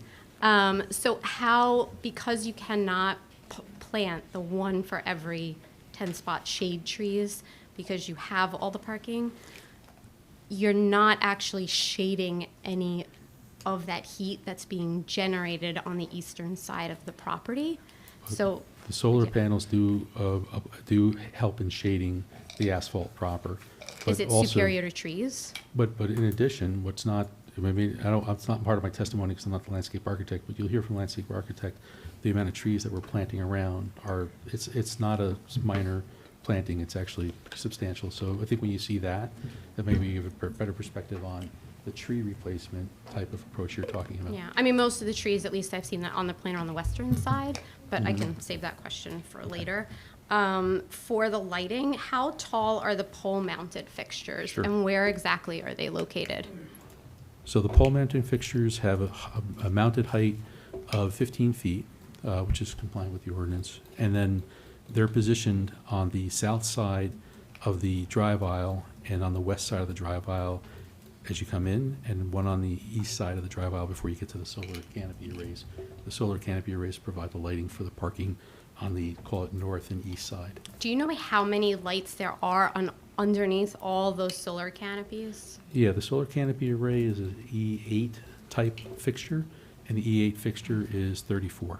So you have 34 of those, and how many of the tall ones? The tall ones are 10 total, 7 of one type and 3 of another, but they're both 15-foot mounting heights. And are the tall ones at the 3,500 Kelvin, or are They'll all be at that. based even on- the solar canopy lights? And yes, everything will be limited to the 3,500. It's really bright. Okay. Yeah, well, that was requested to be limited to that, so, yeah. Okay. Okay, I think that, oh, and then the tall versus low, how many low lights are there? So the low-lying fixtures, based on both bollard types, there's various versions of them. There's 9 bollard types that are the kind of the post mount type. And then under the benches, there's a series, the E6s I referred to earlier in the testimony, which were the ones under the benches. There's 41 of those. But again, understand they are below, they're a soft light on the ground, not any type of like. So they don't project up. They don't project up, correct, yeah. And that's what the statement earlier is that all the lighting is dark sky compliant, specific to that, address that comment. Do the solar canopy lights go off at night? They would go, they'd go out just like regular lighting does to comply with the ordinance. And is that through a switch, through somebody actually manually doing it? They could have a combination of timers or switches depending on how they want to operate it. Okay, and then you mentioned about rain. Can you just say again how rain and snow? Guttered, yeah, they're guttered off of the canopies and then collected into the drainage system that's shown on my drawings. Okay, so even if snow were to be on there, if we had a major storm, Yeah. that would kind of drip Overall through the melt gutter? into the gutter system, same way your house would. Okay. Think of it like your house, same idea. We had a lot of snow this year. My Yeah. house had lots of snow. Yeah. And then what is the highest point on the back end of the solar canopy versus the furthest end, I guess, down? Ranges from 12 to pitch? 14 feet. Okay, and would that be okay with the fire truck if the fire truck was coming in? That's why we show it outside of the limits of the canopy, just as a added measure. A fire truck could go underneath that depending on the type of rig it is, but I don't propose it that way. And what about the monument sign? How is that lit in the So entry? the monument sign is lit through combination, we have 2, let's see. I have to actually check, I thought it was backlit. I thought but it said may not- uplighting, which I Yeah. know is prohibited, Yeah. but I But thought I'm that not- that's what but I I'm not saw sh- in the. Yeah, I'm not showing it right now there, that way. Did Louis redesign that? Yeah, He did that. yeah, we have a The architect redesigned- did that design, so. Yeah, we have a Okay. redesign of that, that'll be probably part ask of him the that to make architectural sure. testimony when he comes back. Okay, great. Thank you very much. Thank you. Mr. Chair, just one question. I believe last testimony, we talked about limiting lighting until after the facility was shut down for the day, versus what was just talked about right there, which. It's an hour from the last testimony, it was an hour after the facility shuts down, was what. Just want to make sure everybody's aware of that. Hi, Christina Kogan, 686 Springfield Avenue. Could you just confirm whether or not there is an event space in the building currently? I'm not the architect, but we've made testimony that there's no event space. There's not. But the Yeah. architect will talk about that. Yeah. Okay, are you aware on the website, under Beacon's website, under About Us, there's a space rental for both the Red Cross space and the Waldron space? Are you aware of that? It's also listed on Wedding Wire. I think it's irrelevant. Well, it's relevant to me. So that's why I asked. It's not, it has nothing to do with this project. Well, what's the maximum occupancy of the sanctuary space and the building as a whole? Ask the architect. Yeah. All right, well, I guess my questions won't be answered tonight. No, can't, sorry.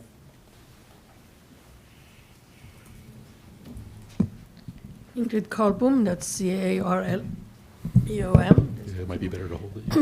Carlbom, 21 Oakley.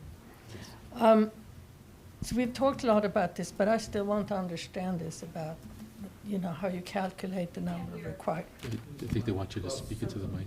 It should be on. It's on. Maybe Just- hold it a little closer. You gotta hold it a little. Okay. Thank you. Is that better? Perfect. All right. So I haven't quite understood how you calculate the parking still. So you have a report dated November 21, 2024, and there is essentially an algebraic equation, if I can rewrite it as such, since, Could I interrupt just a second? That will be covered by the traffic engineer's testimony. Okay. But for the purpose of my testimony, we calculated the parking based upon the number of seats.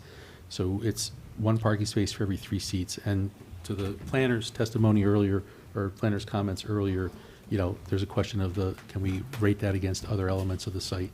But that'll be the parking Okay, so study. we Parking have- study would be the parking okay, expert. should I not ask any more things about If parking? unless it's about the site configuration, but not the traffic-related questions from a report that I didn't prepare. That's not under, I didn't prepare that report. Our traffic engineer Okay, prepared that it report. has your name on it, I think. Isn't that your name? No, it's actually Mr. Burgess's company. Oh, I'm sorry. I got the wrong company. All right, No I problem. will come back Thank you. when the traffic engineer is. Yes. No, I don't want to drop this. Thank you. Hi, Najma Carey, Carey, 29 Oakley Avenue. And I'm wanting to know, can you put up do you have the ability to put the entire structure from the outside, besides the site plan? Like what it actually looks Oh, like? there will be full architectural testimony Miss, coming could you in. He just speak was into the mic, unfortunately- thank you. I wanted Yeah. to know if the whole, the outside structure, so when you can see it from the road, if that's, if we could put it up. That'll be provided with the architect's testimony. He just unfortunately couldn't be here because of travel issues. But I'm doing the site civil related testimony. So if it's a question regarding site civil, which is the site layout components of the site design, like stormwater or grading or utilities. Well, no, because Yeah. I was about, the Okay. structure fitting in with the Yeah. with the neighborhood. Might be for the other architect will be able to Yeah. speak to that. Thank He you. has full color renderings and different. Okay, Yeah. because I think it's really important that everybody see that. Thank you. The visual. Understood. Thank you. Thank you.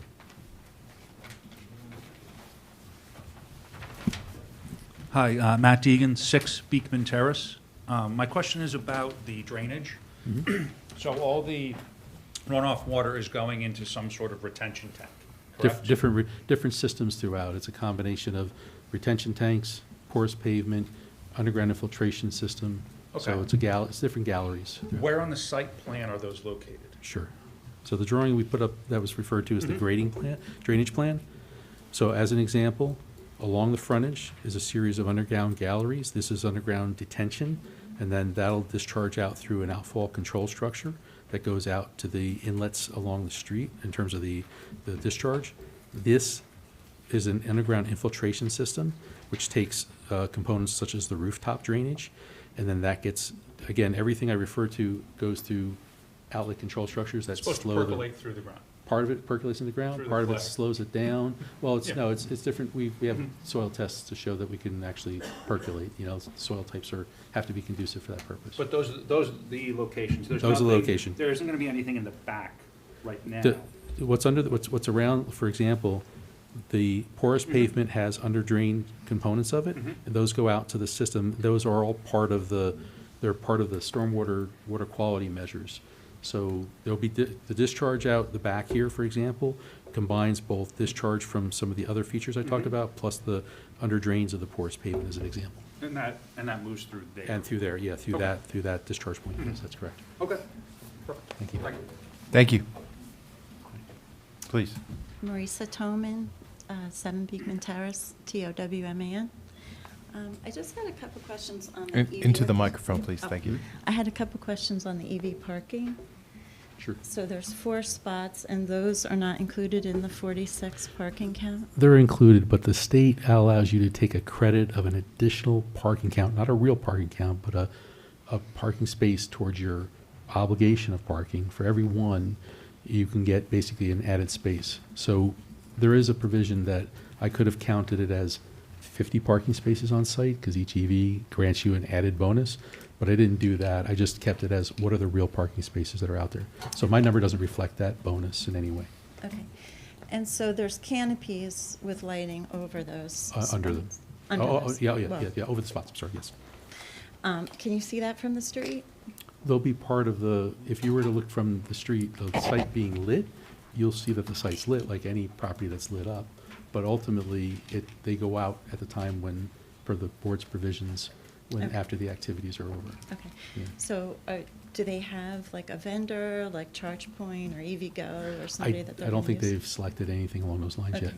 Those are usually listed on like a map, so people can come off the Yeah. highway and use them 24/7. I don't want to speak out of turn, but I don't believe they're public-facing spaces. They're not, the state requires you to build EV spaces, but they can be off your own house panel and for your use only. They're not meant to be public spaces. Okay, so they're not. They're not gonna- they're not on apps, things along those lines. They won't. Yeah, but the product that they're buying, I don't know specifically They which probably brand. put- But it wouldn't be like a web-based, like you can use it from, you as a resident, come up, park in the spot and use it as if it was yours Oh. to use, yeah. That's not Okay. the intent. No, but is it listed on? like- It should not be, no. Okay, Yeah, no. all right, thanks. Thank you. Okay, Kim Leonard, 81 Beekman Road. Just a couple questions. Where is the playground? Off of this map, I'd have to get an aerial map to show that. I don't have that map here to show it. The playground, you're talking about the park playground, not the. No, I'm talking about the playground for the church. Oh, no, the church has amenities. I don't know if I would refer to it. There's play space. I'll let the landscape architect, she actually can present that whole area and what that consists of. Again, those are landscape amenities as opposed to. I just know playground was very important to the church for Yeah. many years. Okay, so, also, did you do the site plan application? I'm work sorry, with- your name's not on here, but Yeah, I wasn't sure. I worked with the attorney for this. Okay, so, couple of things. Right here, it says the curb cut, 15-foot max required, proposed is 40. So would that be an additional variance? Yes, we covered that. I covered that in the introduction last time. Okay. I didn't see it on the list. And then also, the buffer area for parking required, from the site application, required is 20 feet and proposed is 15 feet, and I did not see that variance either. That's on there. Yeah, Is it? that's represented in the Is it? table, Did I yeah. miss it? Yeah, it's the parking setback, 20 versus 15. Oh, I see, so it's just not under parking. Okay, all right, thank you. Thank you. Thank you. Thomas Marzetta, 21 Oakley Avenue. My question is, would a underground parking garage with sufficient capacity for all parking needs have been feasible? And if so, was it considered? I can't address the feasibility because the cost of underground parking is typically a expensive proposition, so I don't know from an economics point of view whether it was feasible or not. Typically, it's not based on, overall costs of a project. When you start adding a space in that costs anywhere between $15,000 to $20,000 a space to be able to build that out, in addition to what your other site constraints other site costs would be. 15,000 times 100 is what? Can you do the arithmetic for me, sir? 1.5 million. And could you tell us what the total cost of this project I is? don't know what the total cost is overall. It's, that's a combination of everything from the building to the site work and everything else. You built such a thing as a civil engineering student, didn't you study bridge building, structural engineering, and things of that nature? Sir, I'm not sure that's relevant. Yeah, I would say, Mr. Cody, did your firm perform any geotech on the site? yeah, we did a geotech investigation to support the stormwater design. Okay. Can you speak to or summarize quickly the Yeah. summary? Is there bedrock? Is there, what's Yeah, the it's a makeup combination, underground? Yeah, there's underground soils consist today of a combination of both what we refer to as, I want to say loam, sandy loam. There's other materials in there. I can actually, what I could do is, I don't have the report here specifically, but I do have in the stormwater report the references for it. So if you'd like for a second, I just open up the stormwater report, and I'll call up the section that has the test pits in it. Thank you.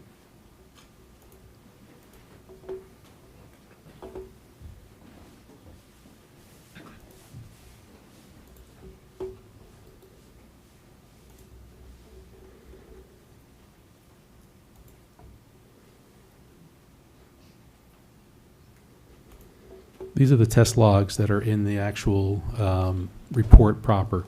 The top, in this particular case, the top foot was the dark brown silt with some fine to coarse sands, trace roots. Below that is the light brown silty trace fine to coarse gravel, trace clay, and trace roots.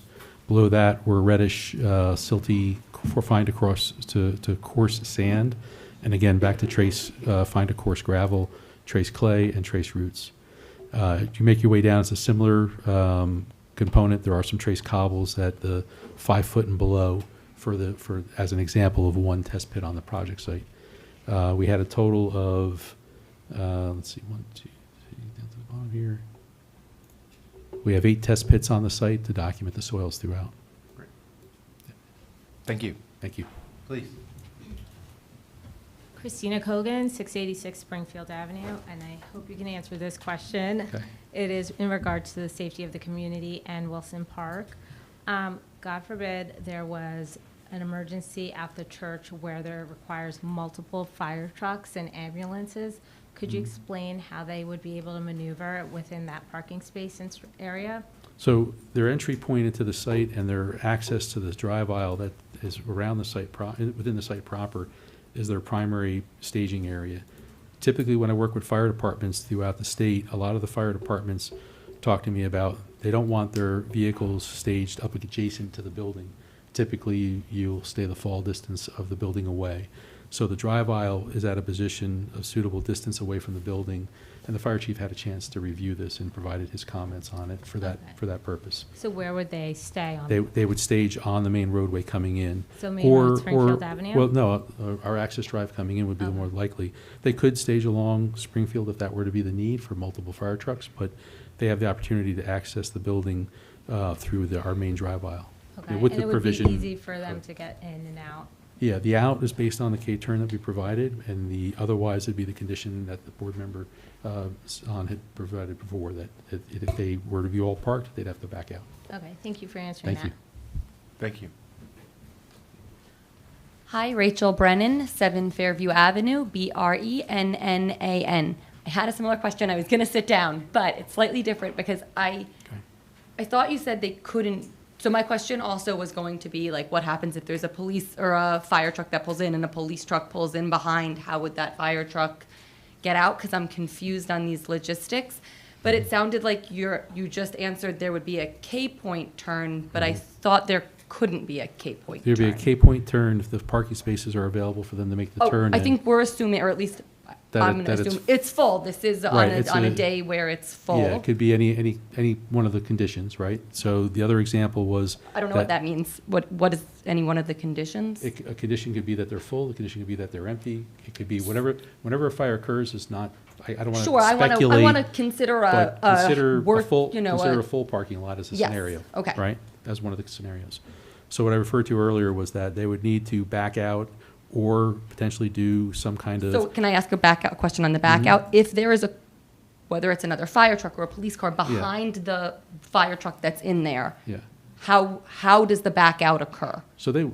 So what you're asking me is how would I stage a fire? And Well, that's I not- just want- no, no, so just- it's just to be- possible? Just to be clear, yeah, I don't want to speak out of turn relative to the fire department's ability to stage a fire. I can tell you from my experience how different fire departments have operated over time, in particular where the vehicles need to be positioned away from a given building. That's my expertise in terms of working with various fire departments. But I can't tell you that a fire department will bring one vehicle in behind the other or back up or whatever the concern might be. So I don't want to, yeah. Understood. Yeah. But this allows for Multiple vehicles multiple can pull fire in, trucks can pull in and and then exit. and they'd have to exit the same way they came in by backing back out. And Correct. you've confirmed that that's a safe way for evacuation. The confirmation is not from me, it's from your fire department having reviewed the plans and agreeing that it's acceptable to proceed with this design. Okay. That's And- their response to the technical review, which I don't speak to. And do they give, because I have no Mhm. idea, did they say whether it's like an optimal design for, or they just say we can? All comments are online. Okay. Yes. The report, the So feedback? the fire Yes. chief's report is part of the online document. Oh, okay, Yeah, awesome, yeah, thank That's what you. I'm basing my testimony on. Awesome, thank you, appreciate it. Thank you. Hello, Gorka Sarasa, 37 Oakley Avenue, Summit, Sarasa. So my question is, if the underground garage technically feasible? I would say that it's not something that I would consider feasible on this project, just from a. Technically, can you build it? I'm talking about the As cost. an engineer, I can do a lot of things, but But can you- what's practical in a job, I'm not talking about if it's practical, I'm not talking if it's feasibility? economical, is it technical feasible?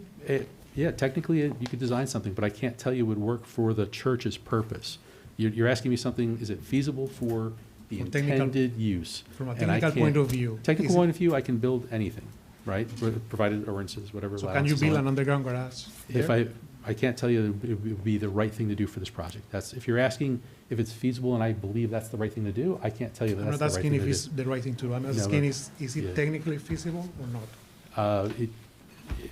Again. Is this question potentially- difficult for No, me, it's, or? because you asked, so when I think of subsurface conditions, and I think of digging down into that material I just talked about, the likelihood is I'd compromise some of the infiltration areas that I need to take advantage of in the current above-ground scenario. This site is graded, it's a difficult site to design for the stormwater, having been the designer for the stormwater. So if you tell me that I need to eradicate some of those locations, let's say under the building, things like that, with underground parking, which will likely have to go out from under the building proper, then I'd say I wouldn't do that because I'd be compromising places where I could infiltrate today, which is a state priority on where do you design your stormwater management. It's to resources that are available. If I wipe it out with something like an underground parking deck, then I am wiping out other feasibility aspects of the project. So your question is not black and white, yes or no.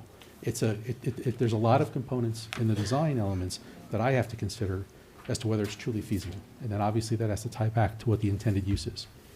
So you have to consider all those things. Okay. And regarding the configuration, so Mm-hmm. you said that the roundabout could be made bigger if it were to the north and to the east. It would do two things. It would increase the impervious that we talked about before, like we were talking about those parking spaces as an example. It would also eliminate some of the trees that we're providing up along that northwest corner as part of our buffer. What if you move it to the right and to the bottom? You would eliminate parking if you moved it to the right, because anywhere where it is right now allows for people to drive through, if they don't find a parking space, to be able to decide to drop someone off at that lower southern portion of the roundabout, and then to go back out. So that's it's basically for a. Is that trade-off, like you lose parking spaces? You would lose parking spaces if I move the circle inbound of the current parking where it is now. In other words, if I add parking to the end, I lose parking where I move it over to. So say, if I just take that circle and shift it around, I'm not gonna gain parking spaces because I have to provide that somewhere for people to turn around. And that is actually the most productive location for it to be, for people to, if they didn't get a parking space, to turn back around and go back out. Okay. And then regarding the width Mhm. between the parking spots, is it the same when it's in a curve? Yeah, 24 feet is our minimum. That's a Regardless if that's a it's a requirement. curve or- Yeah, it's a requirement, right, per the ordinance. Okay, thank you. Thank you. Thank you. Please. Hi, Dory Gagnon, 27 Bedford Road. I had a lot of trouble hearing you on that side of the room. Sorry. Like, could barely hear anything. Try to use the I mic, couldn't yeah. see the things. So I'm going to ask questions. Maybe you answered them, but I just want some clarification on a couple of things. Hopefully everybody can hear me. The parking spots. To clarify, you said there were parking spots for people who are residing at the church or for Reverend Tanner, or I just didn't know if there were it's the extra general spots. use. No, it's a general use of the overall Just facility. 42, or for EV vehicles, there's extra spots? No, so what you were hearing was a discussion about the state allows an applicant like this to take a credit for an EV space. If I build one EV space, I get 2 spaces to the count that this board sees in my parking count, even though there's no physical space. Okay. So we didn't take that credit. We just went Okay, with. so there's just we did- 42, is that correct? It's the 42 or the 46 if the board sees that they want to add the tandem. The extra ones. Okay, just wanted a clarification on that, because Sure. I don't know if the It's- mic's it's- not I could working try. or It's what's going on, but tough, yeah. I just had trouble hearing you. Okay. Okay, so stormwater management, I saw the pictures and I kind of understood. But where is that water going once that's in the basin in Springfield Avenue? Because There's- across the street, there's a broken pipe and people are losing their property and that's broken. Yeah. So where does that water go So, once that so hits there's a that? combination of discharge points out today that the site goes out to.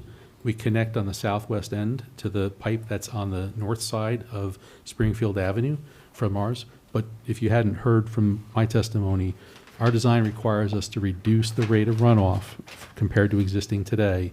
So we're not going to exacerbate a problem that's downstream. We're not responsible for the county's infrastructure, but when we tie into that infrastructure, we're required to reduce the rate of flow into that system. And so, since I know nothing about this, I'm So just going to be it's an layman's it's terms an of improvement asking over you. what's out there today. So what is the existing rate of flow that's currently offset? And nothing's happening at the property right Sure. now, but if somebody was living there, what is that Yeah. rate of flow? So today, when you look at the site, the way it breaks down, there's different portions of the watershed, and I'm going to open up a page here in my stormwater report that'll give you an idea. There's a lot of content here, so you just have to bear with me a moment here. So our stormwater report refers to different storm events, 2-year, 10-year, 100-year. It talks about the existing, that's peak flow out there today. It talks about what the allowable is, and then it refers to what our proposed is. And our proposed has to be that or less. And this is allowable is a reduction from today. So if you look, for example, in the 2-year, it's about half of what goes out there today. 2-year storm is the storm that the most frequent storm you see during the course of a year.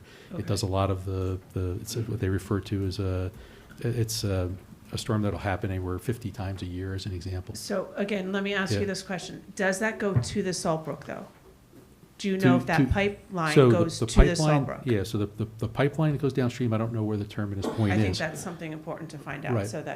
but just so you understand, not to say it doesn't make a difference, but understand that where we're tying into is the county infrastructure, right? And the county infrastructure, like this It's board's. just important for the city well, to understand, I Yeah, think. like this board's same, so we're actually treating the water that currently today on the parking lot is untreated in the existing conditions. So understand the post-development condition. Oh, I know, you're doing, I'm it's- not saying you're it's- not doing it's a better great than job, but what's there's a out lot there. of development on that street, so I Yeah. think the output, what's But happening we're- is important to right, understand. but to be really clear, we're actually improving that situation compared to what it is today. And so just if you ask about what is downstream, what about this, what about this, I'm actually improving what that'll see from this site.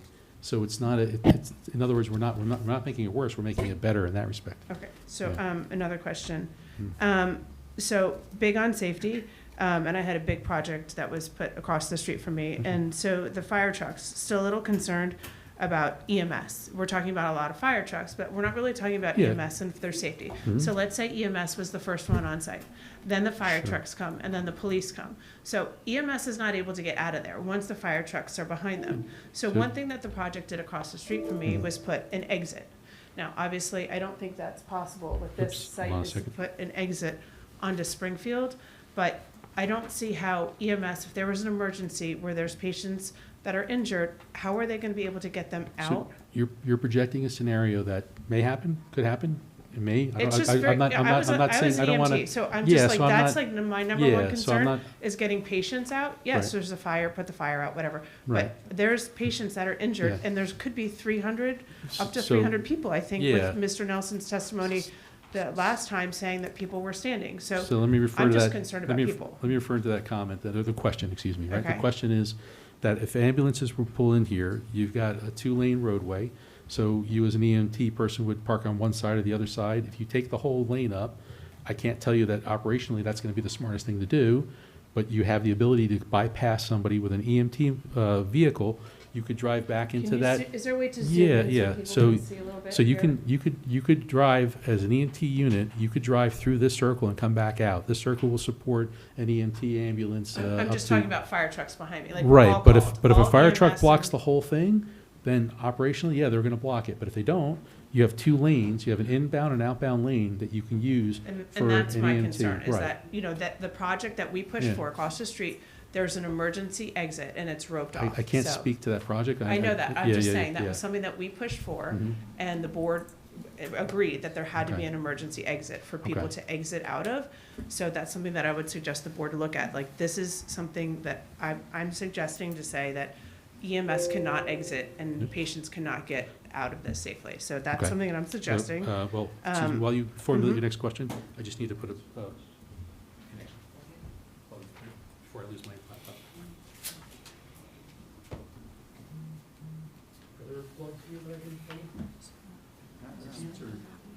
Nicole, is I there think a- under, Yeah, it's Howard? black thing. How do you open it, Nicole? Your turn.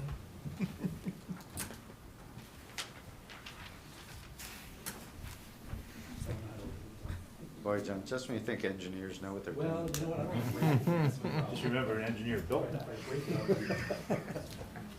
It's engineer proof. Oh,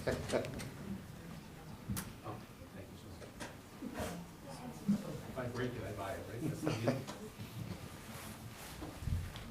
It's okay. Thank you. Thank you. Yay. so Mr. Cody, in your turning analysis for your site layout, could you just remind the audience of what width fire truck you used? And Sure. then the width of your roadway? So maybe that'll put this in perspective. So our fire truck is based on the Summit's fire truck. We get the information from the fire department proper. The overall truck itself has both steering angles. It's a 45-foot long truck as far as the way it's rated.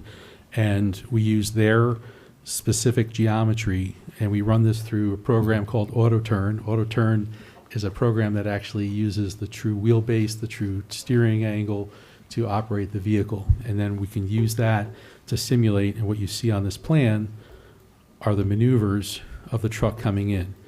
So this is a Summit fire truck coming into the site, like off of the main road into the entrance drive, and also exiting the entrance drive. And then that maneuver, as it comes through, operates, and again, to your point, whether or not they're in a single lane that an EMS can bypass, or whether they take the entire lane up, I can't speak to their operations, but it is a 2-lane roadway, which would allow EMS vehicles to go past the fire truck on whichever side they're not utilizing at the time and make their way through. And if they, for their own turnaround benefits, the EMS units can use this circle at the end to circle back out and exit. So dimensionally, if you could just guess, what is that, a 9 or 10 foot wide? Oh, test truck itself? condition? The- Yes. Yeah, It's on there. yeah, on use that for the general. What's the roadway width? Oh, there? roadway width Yes. is 24 feet, All right. and the truck is 8.2. 8.2. Yes, thank you. All right. And then just one more question about the stormwater. What is the rate of flow? So the rate of flow varies from each discharge point. There's actually a combination of different points we have throughout the site. There's 4 different analytical points, and the flows are, we refer to them in engineering terms, in terms of CFS. So the example of the 100-year from one pipe discharge is 3.4 CFS. I know that's not maybe relatable, but that's the what you need to understand is the original existing conditions compared to what the post-development is, and every one of them is lower by a measure Does on. that have to do with size of the building, or is No, that just? that's just state state regulations regulation on of whatever any you building design. size? It's about the parking in the Okay. building and everything. Okay, thank you so much. Thank you. Can I just clarify something? Can you go back to the dimensions of the fire truck? So it says it's the width.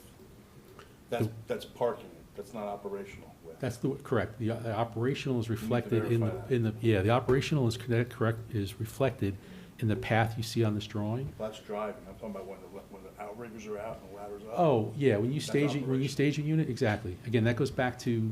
That's why it has to be People 24 ask me a lot, but I can speak to what I have experience with, but I don't personally stage fire responses. That's why those figures can be misleading, because you're saying it's 8 feet wide, but when it's up and operating, it's probably closer to 20. Yeah, with everything set up. Oh, I'm sorry. With everything set up. I know I'm gonna regret this, but when a fire truck's operating and it's had its ladder up and its outriggers are out, it's a lot closer to 20 feet. Right, So and that could be the case, number, you right. the numbers are one thing, but the actuality is totally different. And a lot of this goes back to the timing and the way Of the course. different Yeah. Services, get The to the fire chief's site. the expert. Yeah, I have to So, put it in their okay. hands. They're the final say in any application that I have in terms of, thank you.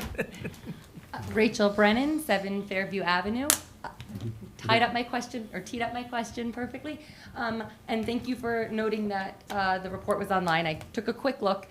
So I just want to confirm, the report, it looks like from the fire department, was issued in July 2024.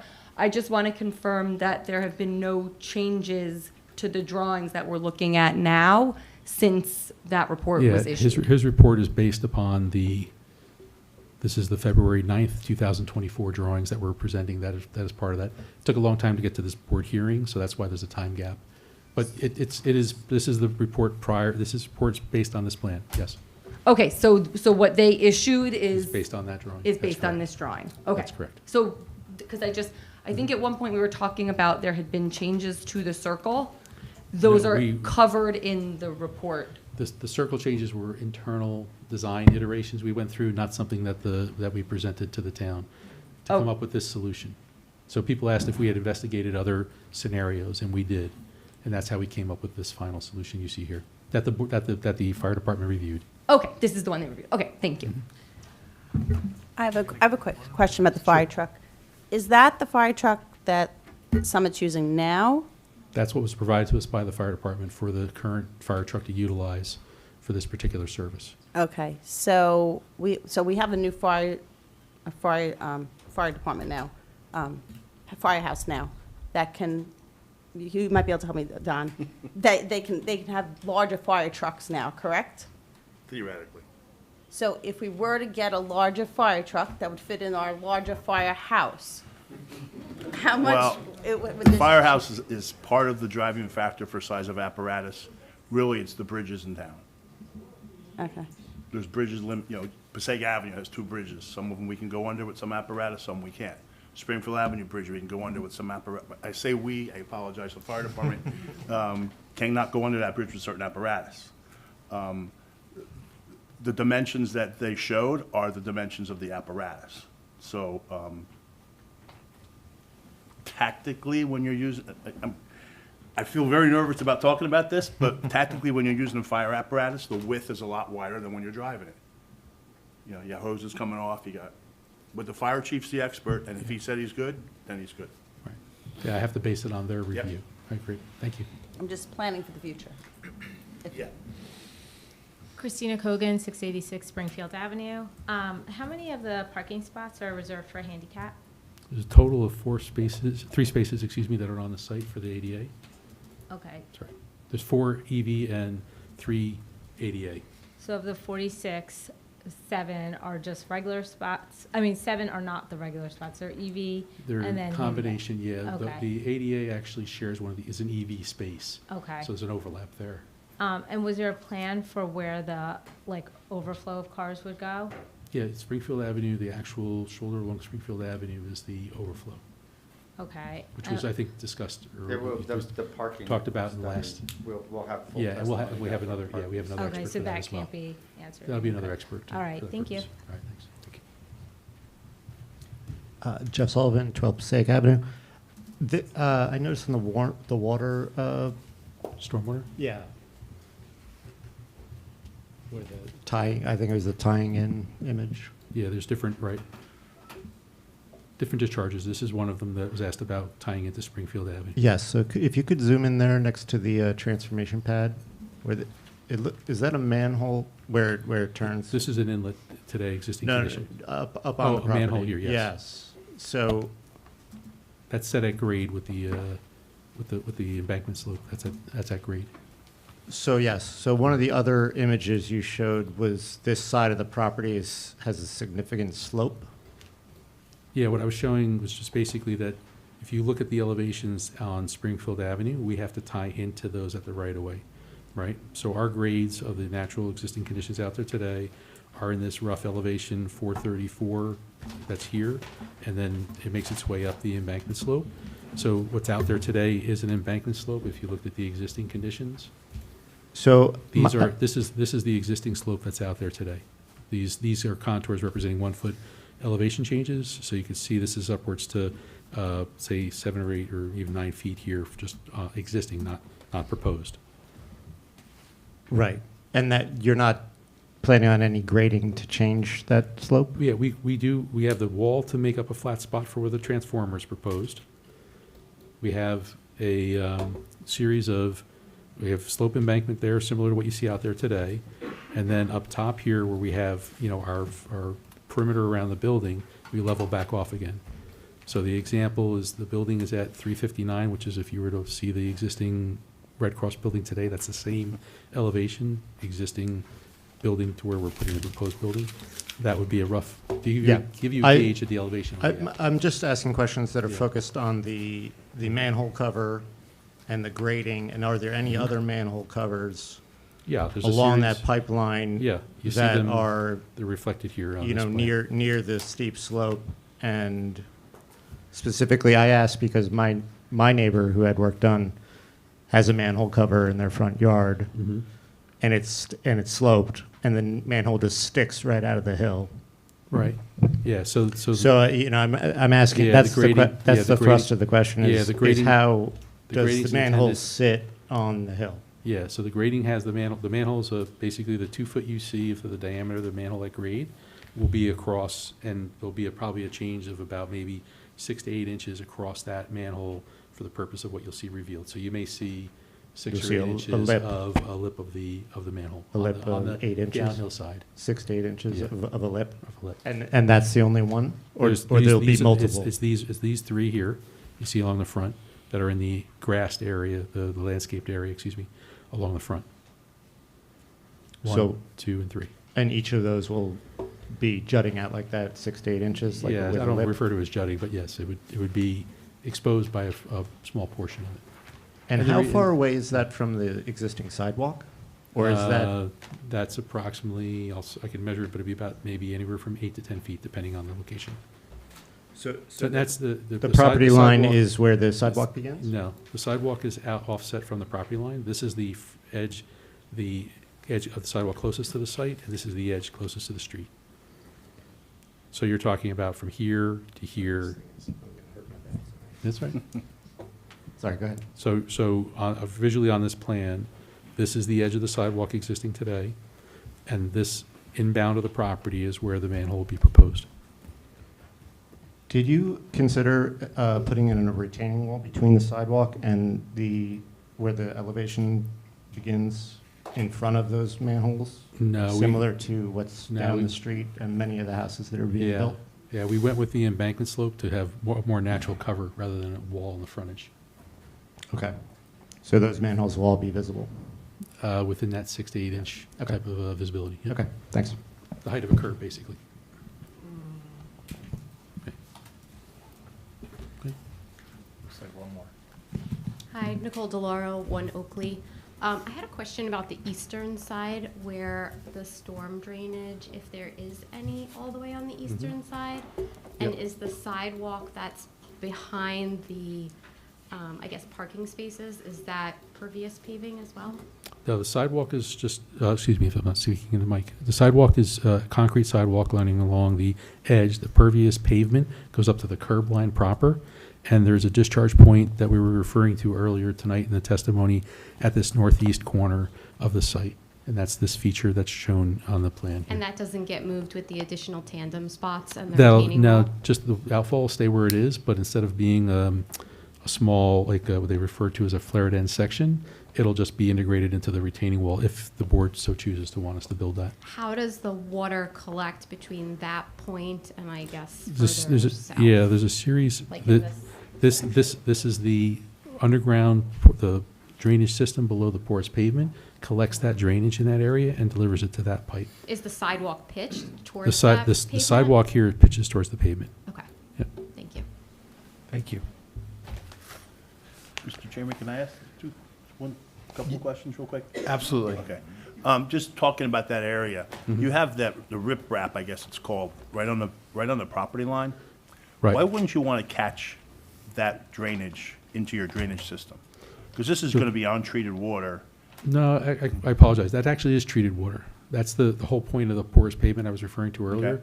That is treatment for the water, as well as anything else that occurs, anything that comes off the paved areas is treated. By So that pavement. through the porous pavement. And basically the riprap is there is just for stabilization of the discharge. Like soil erosion that was referred to earlier, that Conservation District's review will review that. They'll require me to provide that riprap as a part of their review. So what's going to prevent that water from running onto the property next door, which I know belongs to the city, but That's where it goes today. That's actually this, if you look at the existing conditions, this is the direction the water goes from the site is that today. correct, though? That is, and it's correct, and it's reduced in the same capacity I was referring to earlier.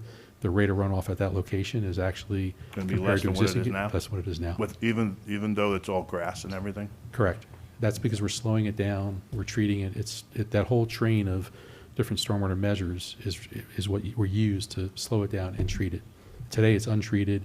It goes off as direct discharge, existing conditions, and we're So actually would, capturing that.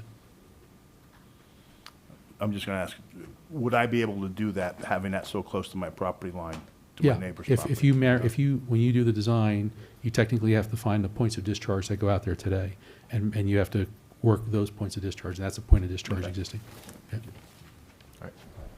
Great. Thank you, Mr. Cody. Thank you. I do have a question. May I go? Oh, sure. Okay. Last one. Hi, I'm Norma Hauer, 42 Oakley Avenue, Hauer. This may be a code question or a question for you, so whoever wants to answer. So when I did a big project on my house, which is just down the street, I had to keep all of my water on my property. So I'm very curious about why, are there different rules, or are there different rules, I guess is the question. Yeah, just with respect to development like this, the rules are governed both by the city and by the state DEP. City adopts NJDEP's requirements. I can't speak to why your site didn't allow you to I'm 1 discharge. block away. But I can't speak to that. I don't know. In the same city. But no, but just understand, I apologize, just so you know, I don't know the circumstance that you built to, if you were overbuilt, if you were, what the story was. I don't. I didn't need any variances. Yeah, no, I'm saying, I don't know the specifics of your circumstance, so don't get me wrong that I'm trying not So to what are the to rules, though? compare. Can somebody The- just the- clarify that for me? Because that's important to I- me, because I can I tell took you- a I- lot of extra Yeah. effort and cost on myself to keep my water on my property, and I did not need a single variance. Yeah, and I can wasn't tell you- overbuilt, I wasn't Yeah. over lot coverage, space yeah. coverage, floor Questions coverage. only, please. So the yeah, city- so what's the rule? The city has in the ordinance stormwater regulations, that's the rules. I understand that. And that's the rules, and I'm compliant with those rules. And I bring it up only because people question, what do you base your design on? So design's Okay. based on New Jersey DEP standards. So Yeah. just so that I'm Got it. clarifying. Yeah, It is permitted for this property to have their water flow onto someone else's property. yeah, Yes. matching, So correct, with the reductions. I'll chime My in. apologies. The post-development flow cannot exceed the pre-development flow. Okay. That's the standard that we're guided by, and that's what they're complying Thank you. with. I have just one more question. It's much, much easier. I have lost track of the number of variances. How many are there? I have to count them based upon what the board accepts. It was anywhere between, I think, 16 It's been to reduced down to, I think, 14. 14 or so. Okay, based on if the board accepts the Yeah. revisions that we talked about earlier tonight. Right, and those calculations that you need to check, Right, that were based brought up in on- the questions. Correct. Okay, thank you. Mr. Cody, we'll ask for an updated or revised Sure, zoning table. chart to reflect Mhm. whatever changes were discussed over the course of your testimony tonight. Okay. And I don't know at what point in the process the board will give us direction on whether they want to evaluate it based on the temporary, the tandem parking, because that would affect the variance list. Like the coverage would go up, for example, lot coverage by a little bit. In my earlier testimony, I spoke to that if these ideas are acceptable to the board, then it would modify the variances. And I can update it. Would you like me to update it based on the assumed that we'll do the tandem parking? Yes. Okay. Yes. Great. Thank you. Thank you. So why don't we take a 5-minute break? Roger, can we get one more witness in tonight? I think we could do landscape. All right, great. Let's do landscape, and then we'll start with questions. Let's assume another 40 plus minus minutes after our break, and then if there's still questions remaining, we'll continue with those questions in the next hearing. All right. So Jenny, you're gonna leave your computer up? so- I'm going to leave it up and running. Yep. I'm just going to bring up.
Oh, you too? But you live in town?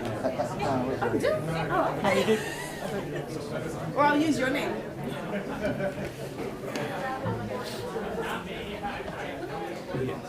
They want you to write down if you'd be available for any special meetings.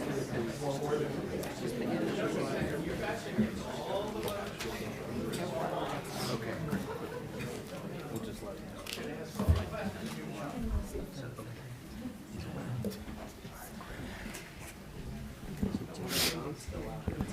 Thank you.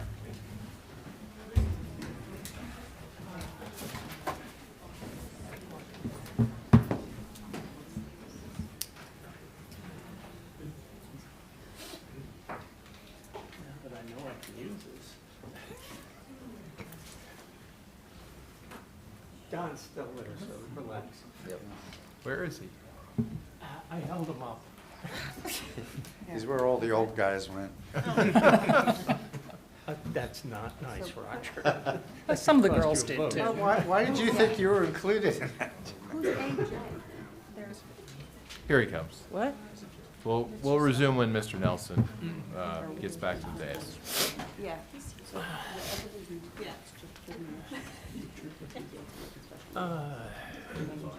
No worries. Don, I held you up. I held you up, all right? We know that. Okay, so we got this. All right. We're all back. I will swear you in. If you could raise your right hand. Do you swear from the testimony you're about to give in this matter is the truth, the whole truth, nothing but the truth? Yes. Please state your name, spell your last name. My name is Tavis Dockwiller. It is Dockwiller.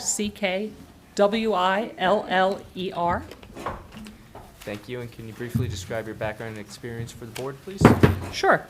I am a licensed landscape architect. I am licensed in New Jersey, of course, Massachusetts, Nebraska, New York, Pennsylvania, and Virginia. I began my career in 1988. I own Viridian Landscape Studio. Our company is in our 26th year. I have testified before boards in New Jersey, in Princeton. I am a primary author for the High Performance Landscape Guidelines for the City of New York's park system, and I also was on the Civic Design Review, a mayoral appointee for the City of Philadelphia, reviewing projects for 8 years, projects to see how they affect the public realm. Any questions, or would you like to accept your credentials? We will. Welcome. Thank you. Thank you. And your New Jersey license is in good standing, I take it? Yes, it is. Okay, thank you. And you were principal in your firm who directly participated in preparing the landscape plans for this application? That's correct. So you're familiar with those plans? Yes, I am. And with the site plans and the building plans as well? Yes, that's correct. Okay.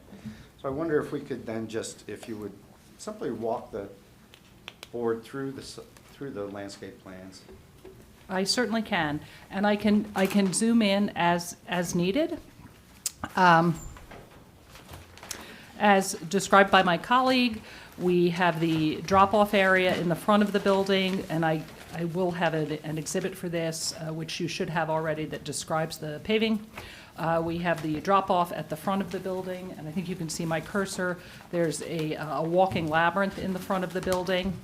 We have the walks that were described that move people around the building with a small gathering space at the rear. Oop, hold on, let me see if I can.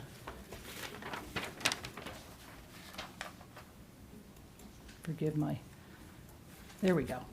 We have a lawn at the rear of the building. We have a small nature-based play area at the back of the building. And the site is completely planted, which I can describe next. Oh, actually, I'll describe play next. The play, which I think we had a question about, is a small area behind the building. There is actually a fence to prevent children from running into the lot, and this is nature-based. There's a small boulder climb, there's a small net climb, there's a water play element, and there's some sand with a net hang. All of those features are shown here at the bottom of the exhibit. There's the style of net hang, there's a little rope climb, there's a little rope trail walk, a boulder scramble, and then a little bit of water play for children. This is meant for smaller children, So all will be age appropriate, and it is really important to the mission of the client to make sure that children have a place to be immersed in nature.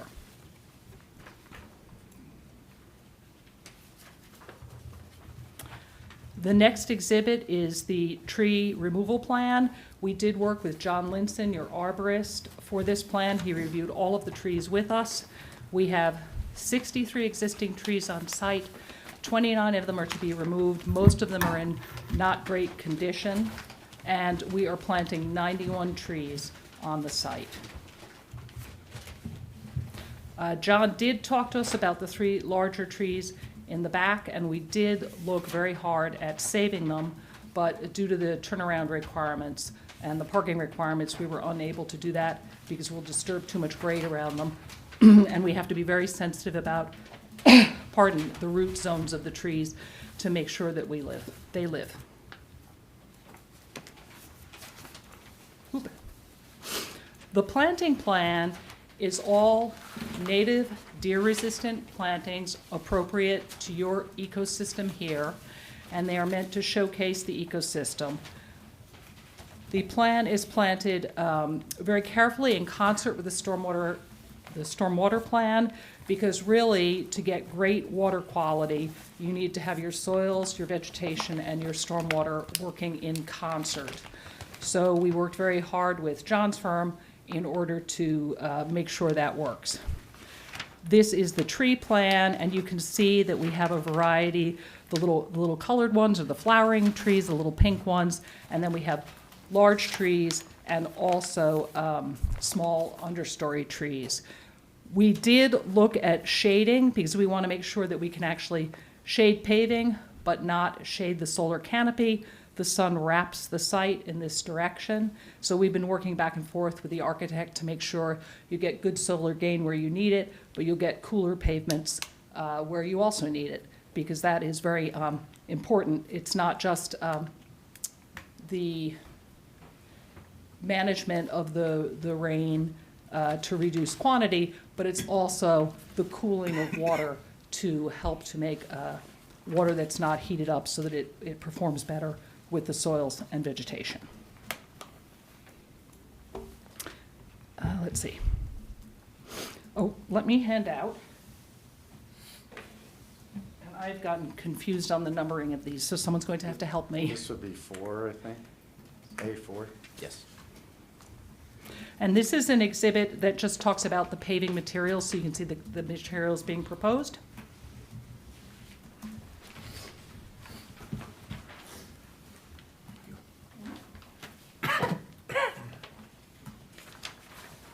Thank you. You are very welcome.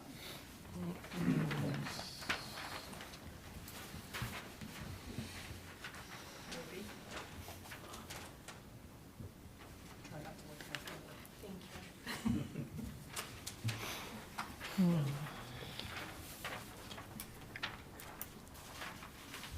Thank you. Thank you.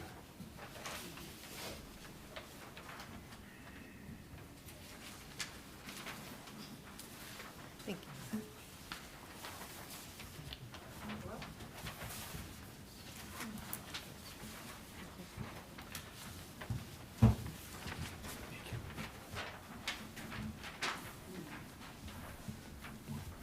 Oh, sorry.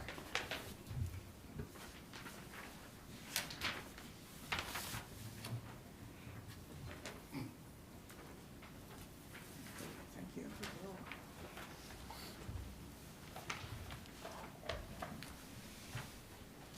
John, I'm actually not seeing this exhibit. I apologize. Give me a minute.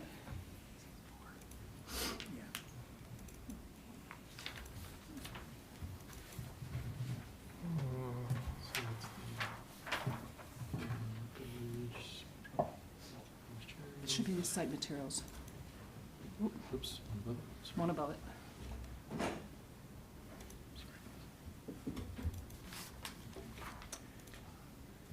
Murphy's Law.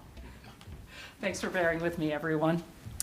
The unit pavers in the variegated colors are the hatching here at the drop-off and the entry plaza, and also at the back of the site.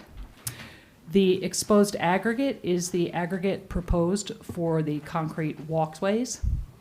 And then we do have, you'll notice some boulders in the landscape, New Jersey native boulders, and you can also see the rendering of the entry plan.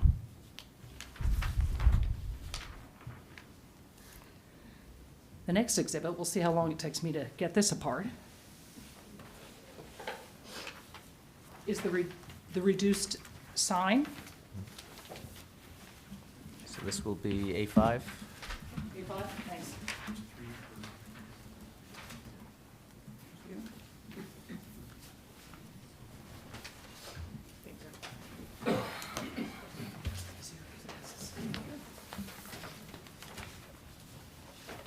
Thank you.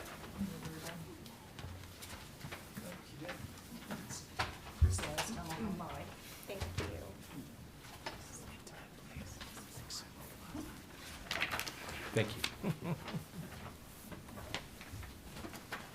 Thanks.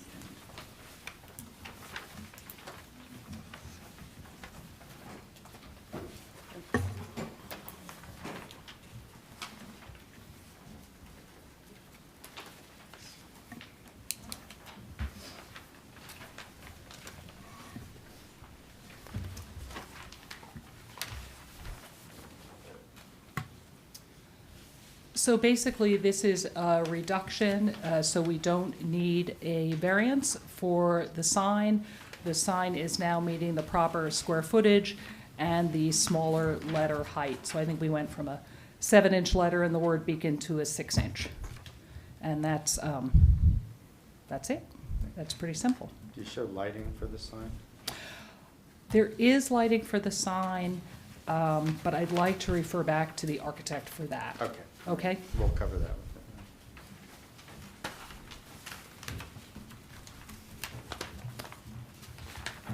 it. So I can certainly go more in depth on exactly the plantings, but that, my presentation is very quick, really, in comparison to what my colleague had to present.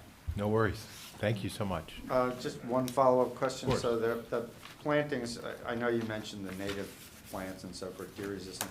Is it also designed to try to buffer the site? Yes, and to- thank you very much. This is meeting all of the buffering requirements for the site. And we really tried with this plan to take into consideration the trees in the park. We're really trying to do what we call seal that edge. So we're trying to provide an appropriate woodland edge that will help with the overall ecology of the neighboring woodlands on the site. And that's why we have a variety of trees and shrubs of a variety of sizes and shapes. So this, from a landscape standpoint, is compatible with the parkland? Absolutely compatible with the parkland. And there were also questions about this buffer along the side of the site. I want to point out, the turn is actually lower than the rest of the site, and we are planting this edge quite a bit. So I think that this will be a very safe edge. No further questions. Thank you, Roger. Board experts, what questions do you have for this witness? Just a few. Okay. Very simply, and they're in our report. Did you speak with the city forester about the street trees that are required? Yes, And what do you? we're meeting it. The meeting, Yes. you are confirmed. Correct. And also, the ordinance talks about that 5% of the lot area has to have landscape plantings, not just grass. Parking comply with that? Yes. Yeah, I thought Yes. you did, but I just needed to hear it. And did you have anything to do with the green roof design? Or is that just simply the architect? It will really be just the architect. Okay. I have nothing else. Thank you, Joe. Right? He's covered it all for me. Okay, great. Questions from our board for this witness? I have one quick question. You said you're removing, I think it was 29 trees? Is that, can you just go back to the Sure. number of trees you're Let me removing? go 'Cause back. I wanted to just make sure it's clear. I thought you said we were planting essentially double the amount that you were taking out. We are. So we're removing 29 trees and we're planting 91. Just almost triple. Almost Actually, just triple. over triple. Right.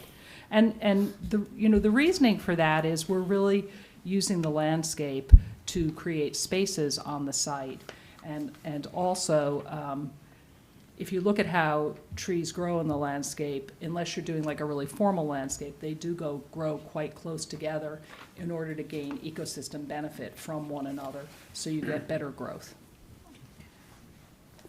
What is the average height of the trees? I mean, you're removing trees, obviously they're mature trees, because, I mean, it's a very shaded property, and you're adding those trees. What's the average height of these trees that you're adding? The trees vary in height, so sometimes we go by caliper, so I'll describe both. We have trees on average of 2 to 2.5 inch to 3 inch caliper, so not really big trees. Those tend to be 12 or 15 feet. You're talking about diameter? Yeah, that's what they call the caliper, the Okay. diameter. So those tend to be about 12 to 15, it's not an absolute, right? They're living things. Those tend to be about 12 to 15 feet. We also have understory trees that will probably vary from 8 to 10 feet. And then we do have some smaller trees that we'll use, again, because we're trying to get a multi-layered ecosystem, so they could be quite small, but those are not the larger trees that you see here. We tend, in my practice, not to use very large trees, like you might see when someone wants, you go to, say, the Trade Center, when they install that landscape, they use really large trees, right? We tend not to do that because the smaller trees actually establish more quickly. And so within 5 years, you'll get a tree of the same height as the larger one that you planted, which will still just be trying to establish its roots. Maybe too much information, but that's...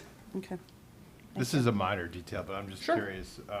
Were you able to collaborate with the architects when they were producing the renderings to help them work out the species and scale of the vegetation that's shown in those images? Very much so. Okay. And I'm sorry Louis had his travel delay, the architect had his travel delay, because you would have heard all that first. But this is a very integrated process. Everything we did really related to the spaces we were making, the feeling of going into the building, where the windows are in the building. So that is all coordinated. And when it came to the renderings, we actually worked back and forth on those renderings.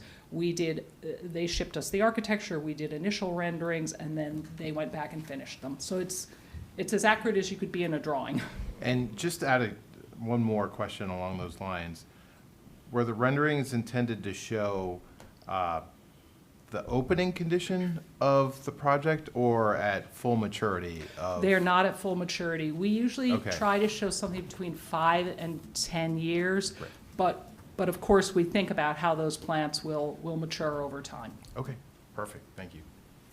I have two questions. One is just, I don't know, maybe it's my eyes. I'm having a hard time differentiating some of the greens here. Can you just show us, and I might have missed it, where the rain gardens are? Because that's one that I'm just having a hard time Sure. picking out. I absolutely can. Oop, let me try to get to the right plan, though. Let's see, is it 1, 2? Oh, there we go.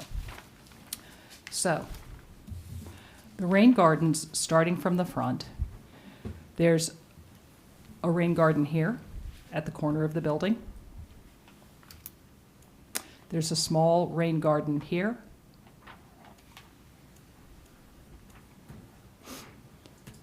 And this is more of a low wet spot, not as much of a rain garden. But will that Okay. last spot get redesigned if those tandem parking spaces? We will adjust the trees out, but it'll still be the basic hydrologic relationship between the plants and trees here. And then the second question is, I think some of those benches, Mr. Millay had pointed out, was the benches that had lighting at night. Is that this like intimate place here, or is it by the play space? Do you know? Yes. So the idea is, and this has been, of course, moved in as was shown in one of the exhibits, but the idea is that they just have low lighting underneath the, it would be like,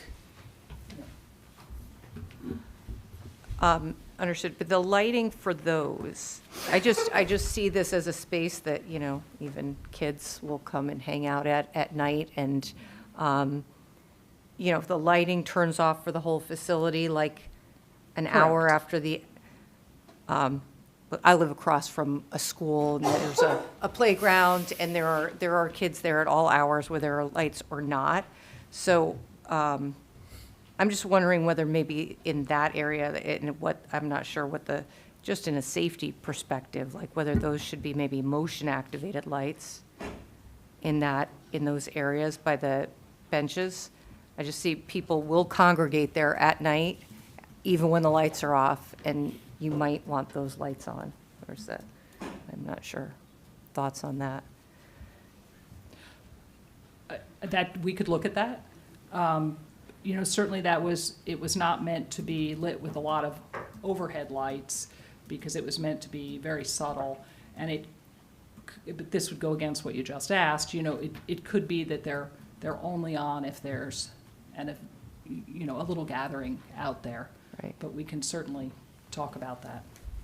Yeah, I mean, I would suggest considering making those motion censored lights, so that if somebody does come by and hang out at 11 o'clock at night, there's some light. Yeah, I was gonna kind of ask, because the intimate place looks like it almost includes part of Wilson Park. I know the church wants to be open and welcoming. It almost looks like you're taking, the applicant's taking advantage of this open park. There is no delineation between the park and the church property. So there's no fence. So, look, if I was 16 years old and I wanted to hang out someplace, that's where I'm going. So, I know the church talks about not having a fence around its property, but, I mean, even just separating the church property from the ball field might be something that you, as a landscape professional, might say, this might be an area where we do want to delineate, because it is a public park that's open to baseball and soccer and whatever else happens, and then you're putting paths, you're putting connections onto city property that the city approved. Are we going to approve that through this board, or you're just taking for granted they're going to say okay, so you're welcoming? Right. You're not telling kids you can't go there, is what I'm getting at. Right. Right? And I guess I will say, and maybe I didn't properly, Roger tried to cue me there, I didn't properly describe this. We do actually, this line here is shrubs, a lot of densely planted shrubs. So I think that will help with delineation of the two properties. I don't think that will be particularly attractive to walk through. I mean, if you're a kid, of course, you might still walk through it, but that won't, you know, the idea is that really becomes a hedgerow between the properties to try to discourage. And then the invitations are just at the path points, really, so that people can still walk through the site if they want. And just the sunny meadow in the front of the building that's on Springfield Avenue, this is gonna sound really corny, all I can think of is Little House on the Prairie and a girl's running down the hill. Is that kind of like you have, like, I don't know, what kind of plants you put in? You will see more renderings of this with the architect, so I don't have the renderings today. But let me talk to you about that a little, because I'm very glad you asked.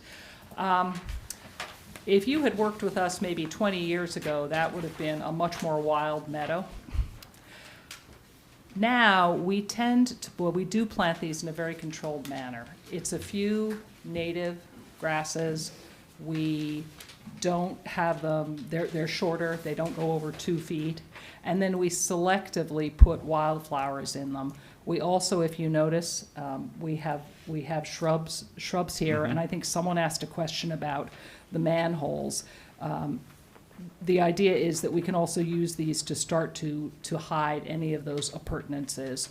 So we are trying to both make sure this is welcome from the street, but it also has appropriate screening for both the passerby and the church itself.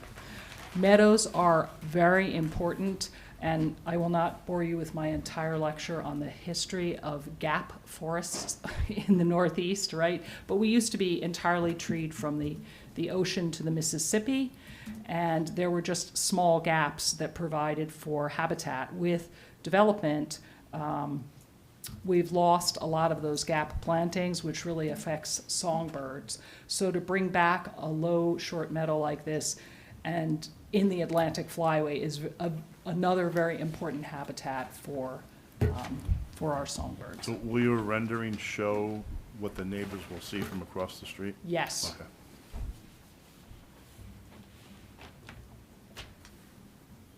Oh, one more. Sure. The circle's gonna be planted inside.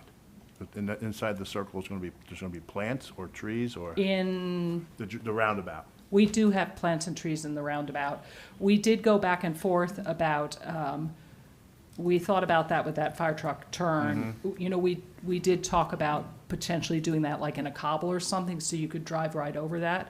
So we could certainly talk with the fire chief about that. You know, right now, we're really trying to embrace that circle in the vegetation and make sure that pavement is very shaded, but we also understand health safety. How would that affect plowing of that? Is that snow plowing gonna be a problem? That's a really good question too. I think for plowing, and again, I don't run operations, but I would tend to start to push the plowing up toward these back corners. You might have someone put some into the center, which, would probably work fine as long as we don't put a whole bunch of shrubs that could be just a total broken. plant, yeah. Right? Yep. Thank you. I guess that, Is there any irrigation system you have? We are going back and forth on that now. These plants, long-term, won't require irrigation, but in the first 3 years of establishment, it is important that they are irrigated, right? Like it's a little baby at the nursery. Sometimes what we're finding is it's less expensive to put in an irrigation for what we call establishment planting and then stop using it. If that's not done, then we'll help the client with a watering plan. just to piggyback off of Mr. Nelson's question, and this may not be for you, this may actually be for the engineer, but did we talk about plowing those spaces with the solar panels? Because you have a post, right? And The so posts where are at does the backside. Right, I know, so where Yeah. does the snow, usually you push the snow to sort of the front of the space on the grass. Where do you push the snow with the solar panels? John could probably Yeah. better answer that.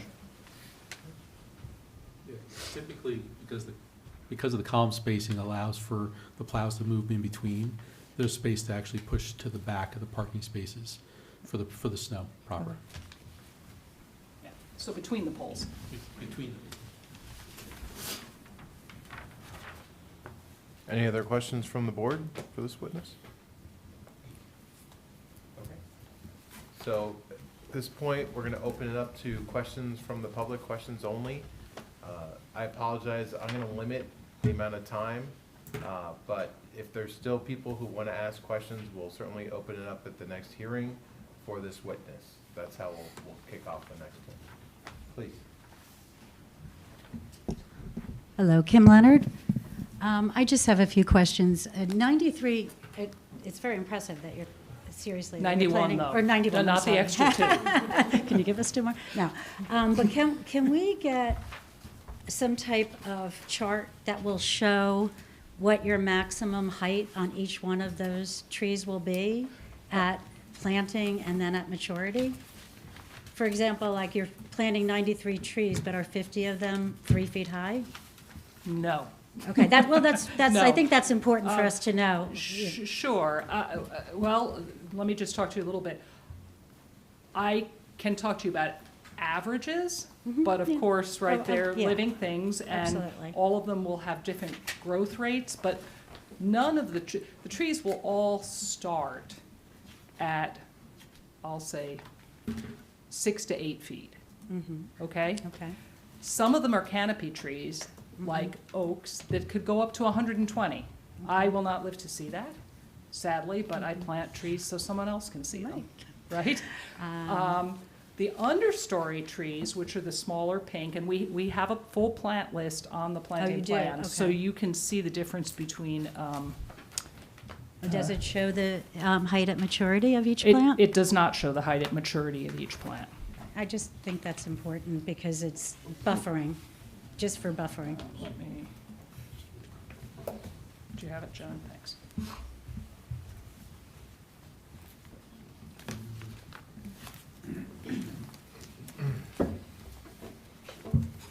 Give us 1 second, because I can give you an idea Sure, today, sure. okay? Let me see. There it is. Oh, there we go. Murphy's Road, Did you get the calendar? no, it's blue beam, that's the problem. We can do that screen. So all of your drawings are here. If you know any particular combined set is. Just give me the combined set, and I'll zip through to it. Thank you.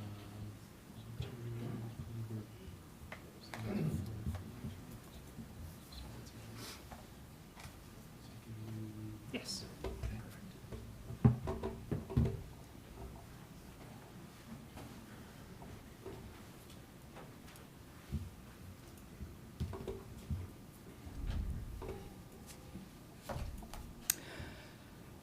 So most of the trees in this shade tree category are going to at maturity be 150 feet. If we're really lucky and time really goes on, they could go bigger. That Ilex opaca would be on the smaller side, the very last one, the American holly. That probably matures at 50 to 75 feet. The understory trees, most of those trees are going to mature at 30 to 40 feet. And then the shrubs, that really varies. We're using some dwarf varieties that won't go over 3 feet, but we also have full-size varieties that could be 6 to 8 feet.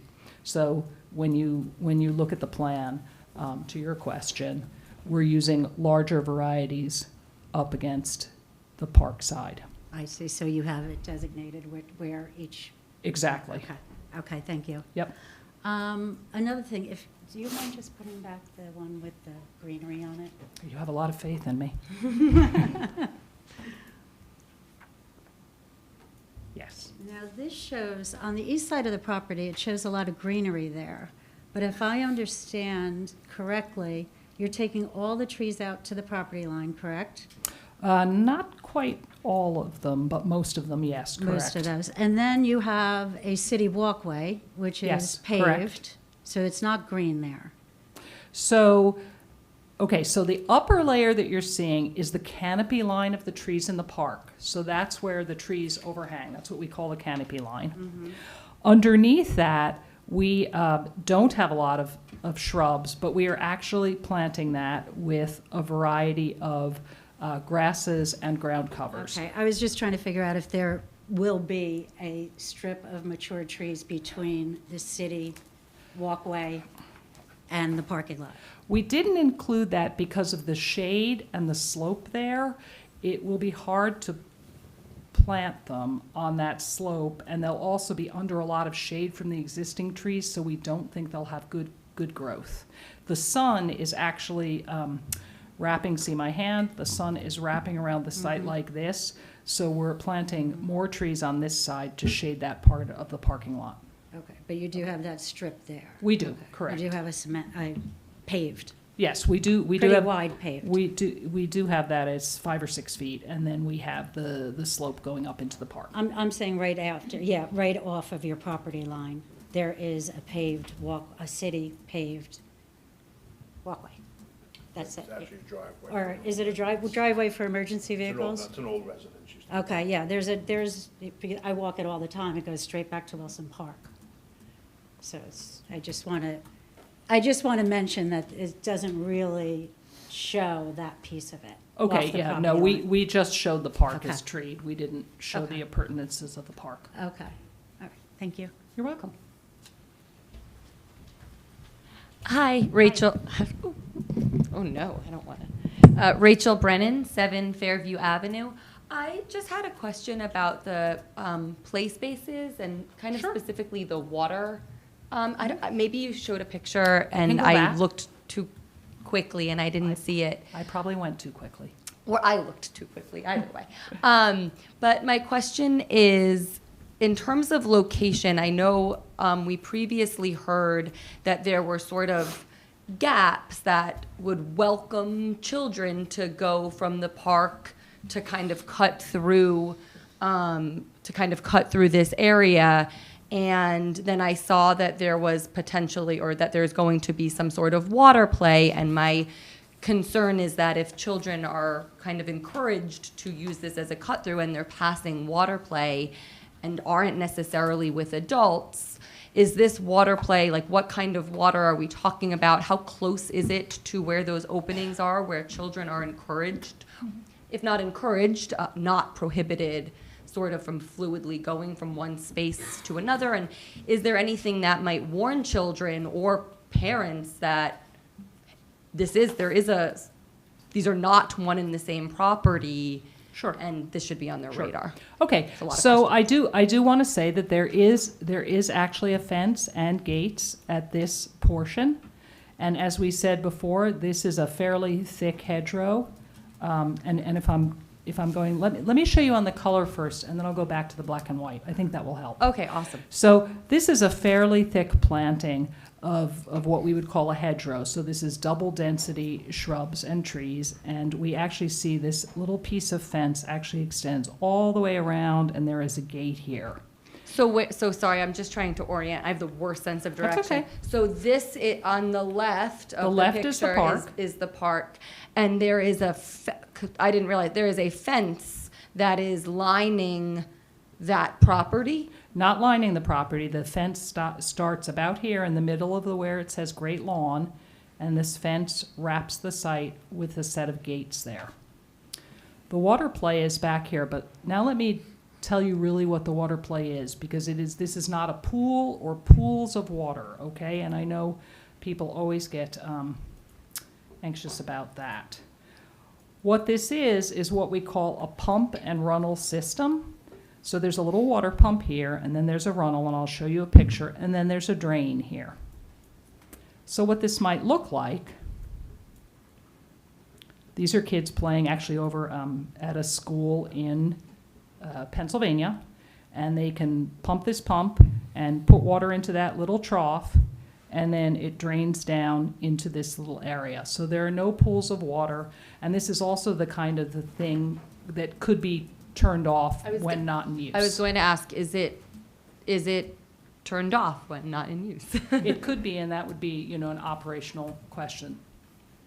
And is the intent with all of these play spaces that, this might not be a question for you, that the children there using them will always be supervised? Because I'm thinking other kids coming in won't have. That was the testimony, I think.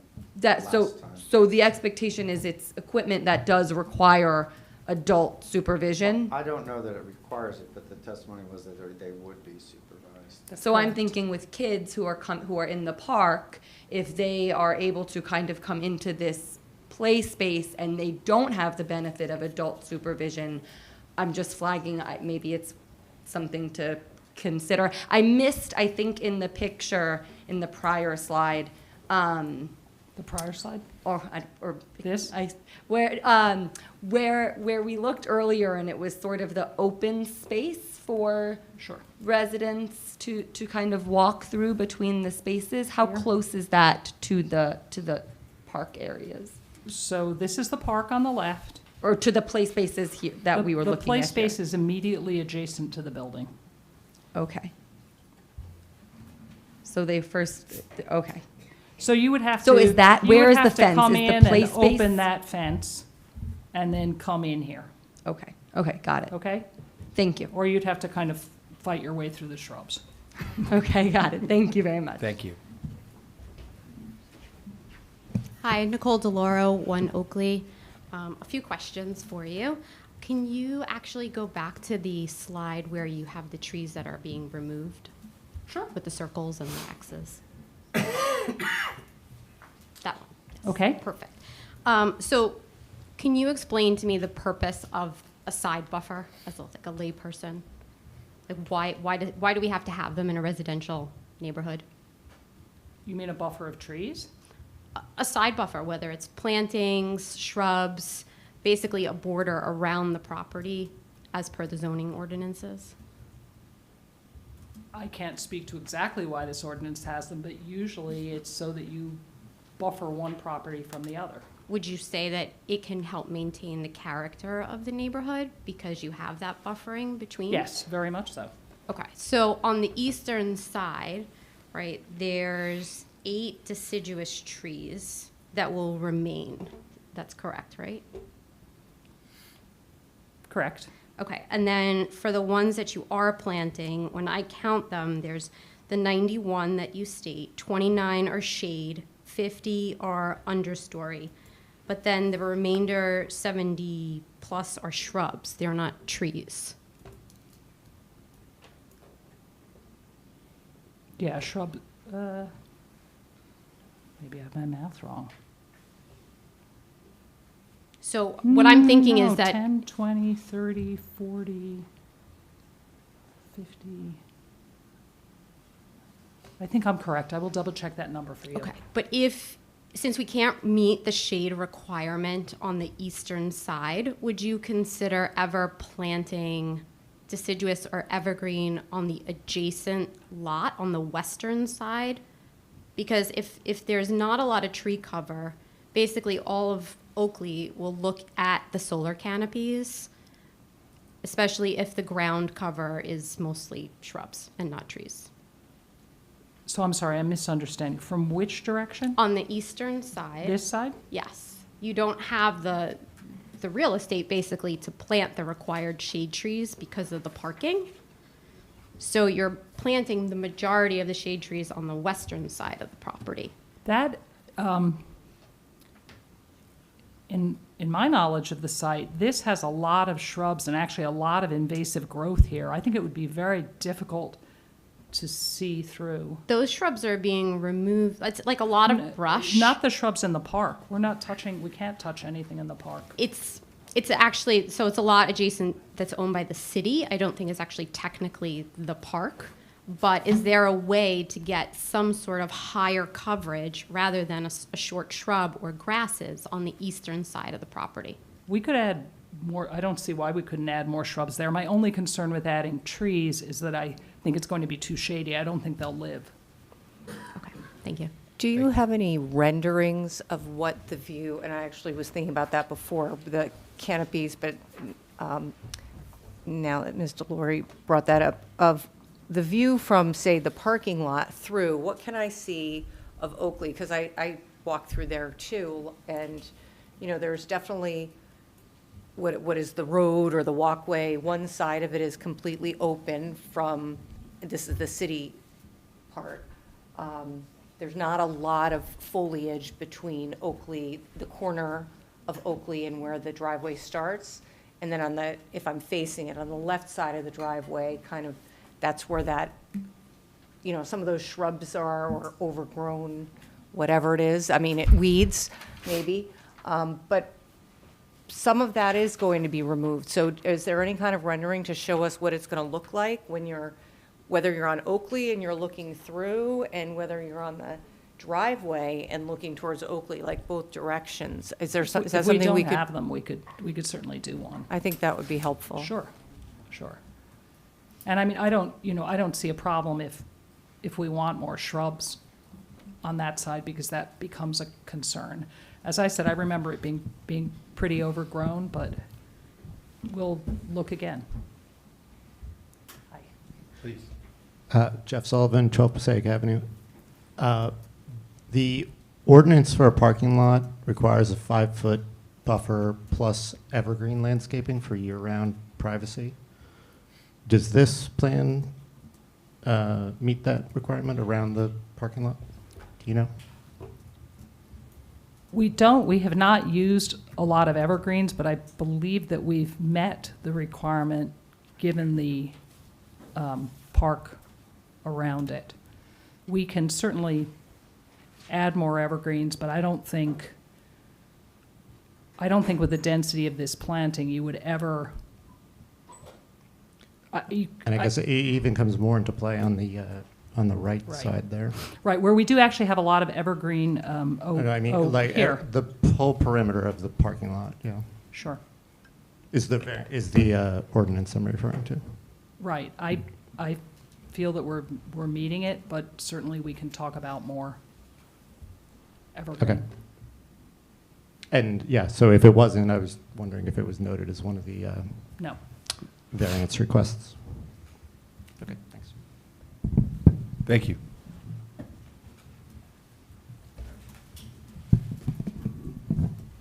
Hi, Eric Young, Junge, 36 Oakley Avenue. So you said that you were building a fence around the playground on the property, and I was wondering, in your professional opinion, like if those same safety concerns should also be applied to the playground that's on the other side of the roundabout, which is the public playground, and we've talked about that quite a bit. So that would be, I suppose, to the northwestern side here. Or what would prevent you from putting in a fence there just for addressing those exact same safety concerns? Well, I'm not exactly sure what you're worried about, but we have trees in the way, and this site is lower than the other site. It would be really difficult for a car to somehow get up that slope into the park. So in my opinion, I don't see that as a safety concern. But what about kids running onto the roundabout or onto the parking area? Well, the playground is a distance away, and they would be crossing a path. Okay. So I hear what you're saying, but that didn't occur to me as a concern professionally, because certainly they could also, by that token, run into the school parking lot.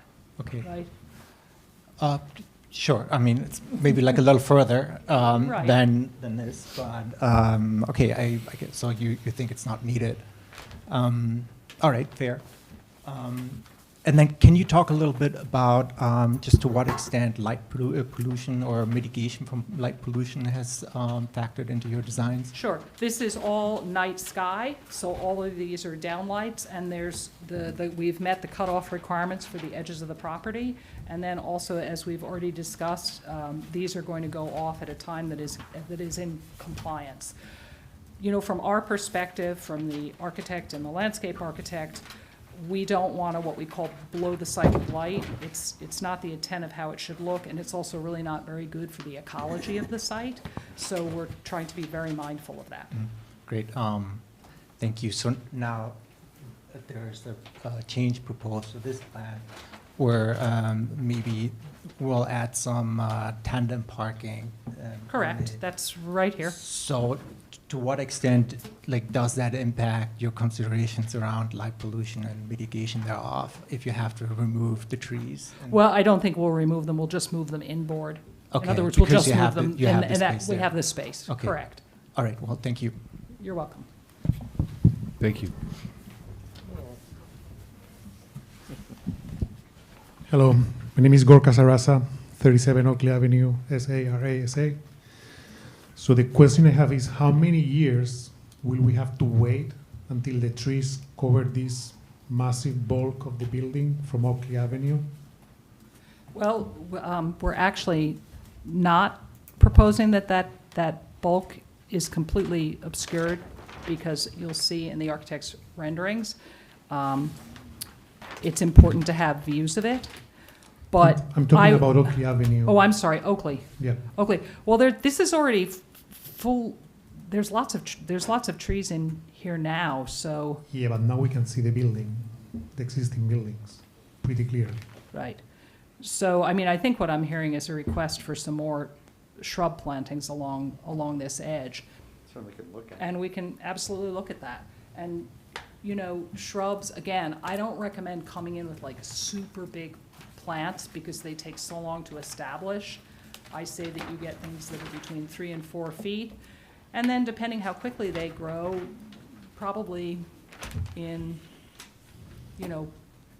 4 to 8 years, you would certainly have a variegated, depending what we plant. And when I talk to people about planting, I try to talk to them about, it's often more effective not to make a single line of planting, but do a staggered planting, and that's why we did this over here, because of a staggered planting at multi-heights tends to trick the eye better than, that row of arborvitae that you see around a transformer. So that's what we're trying to employ, and we could certainly look at that there. Does that help to answer? And then from your professional point of view, would you prefer trees versus solar canopies? They are the same? I think we have to be really careful when we make it an either or. You know, trying to be sustainable is usually a kit of parts. If you want a building to use less electricity, which has a very large impact on the environment, then it's very important to install solar. In this case, I think the way these are positioned and the way we are putting trees in, we're actually going to shade this. So the canopy will shade this, and the trees on this western side will begin to shade this parking lot. So it's just hard for me to answer that as an either-or, because it isn't an either-or.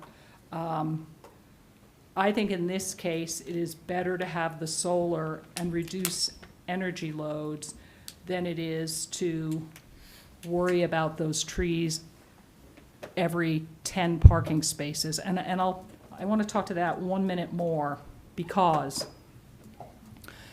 and I use this as the, like the Kmart analogy.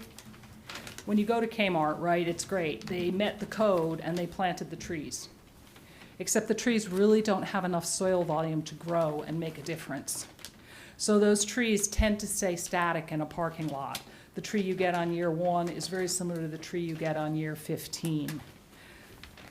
When we plant trees in a situation like this, they have a lot more soil volume, so I think you'll actually get much better growth than if we put, you know, like a 5 or 8 foot strip.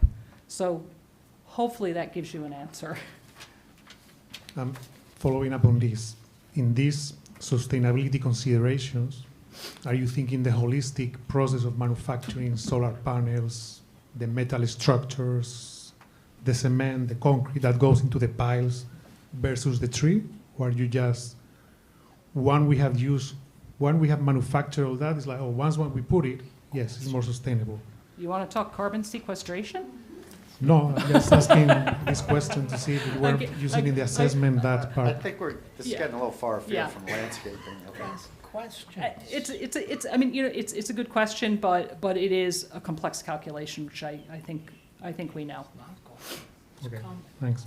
Thank you. Can I make one request? If you are going to bring renderings the next time from both directions, from Oakley and from the parking lot, can that also include maybe what this canopy is going to look like after 5 years? We've seen that with a number of other applications where they show us what it looks like at the time of planting. And, you know, so it's basically a vertical view as opposed to looking down on it. We're looking across at it, like a cross-section of what it looks like at time of planting. So some of the shrubs are 3 feet, some of the trees are 10 feet, but in 5 years, this is what it's supposed to look like. We think it's going to look like, and I can see, you know, the building and the solar panels, what's covered, what's not covered in 5 years, because I think that goes to answer a couple of the questions that the public has brought up. Yeah, I don't see what. I don't see why we can't do it either. I mean, again, you know, stick with me on this. Everything has a different growth rate, so we will estimate this to the best of our professional ability. Sure. But we also don't like our renderings to fib, so. All right. Thank you. You're very welcome. One Thank more you. quick Oh, question. sure, Maybe it's Mr. not, this will be a Nelson. real fast one.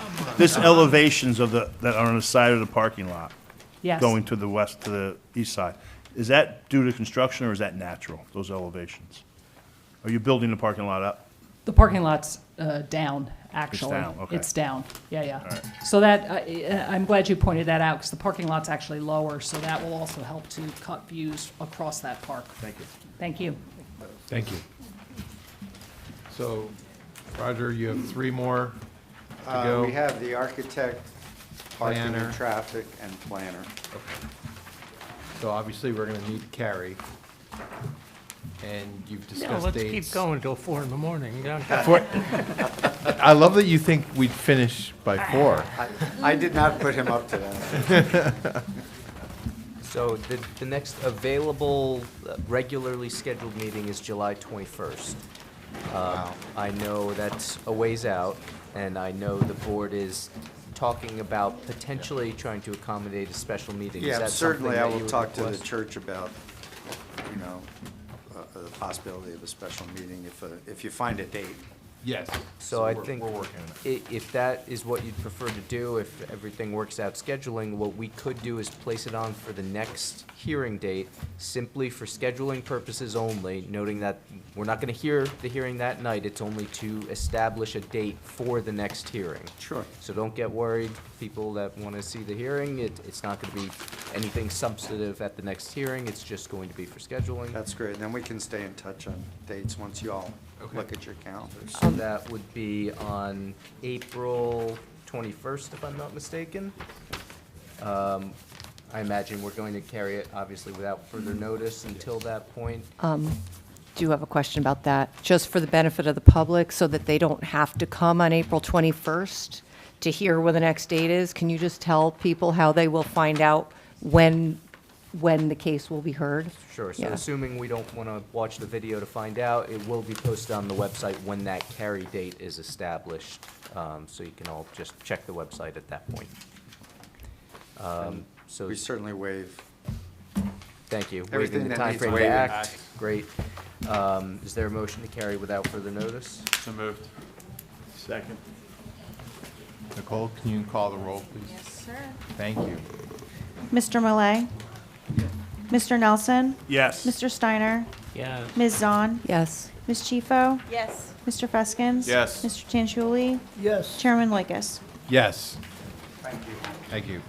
All right, and we're going to close this hearing now and take care of 4 pieces of business, is that right? Close it to the We public? have 2 resolutions, right? Resolutions and minutes. Oh, all right. We have Never mind. resolutions. We have resolutions and We have, minutes. we have minutes and resolution. Can you try to be quiet for us? Yep. Yeah, We're still in the meeting. All right, thank you. Great.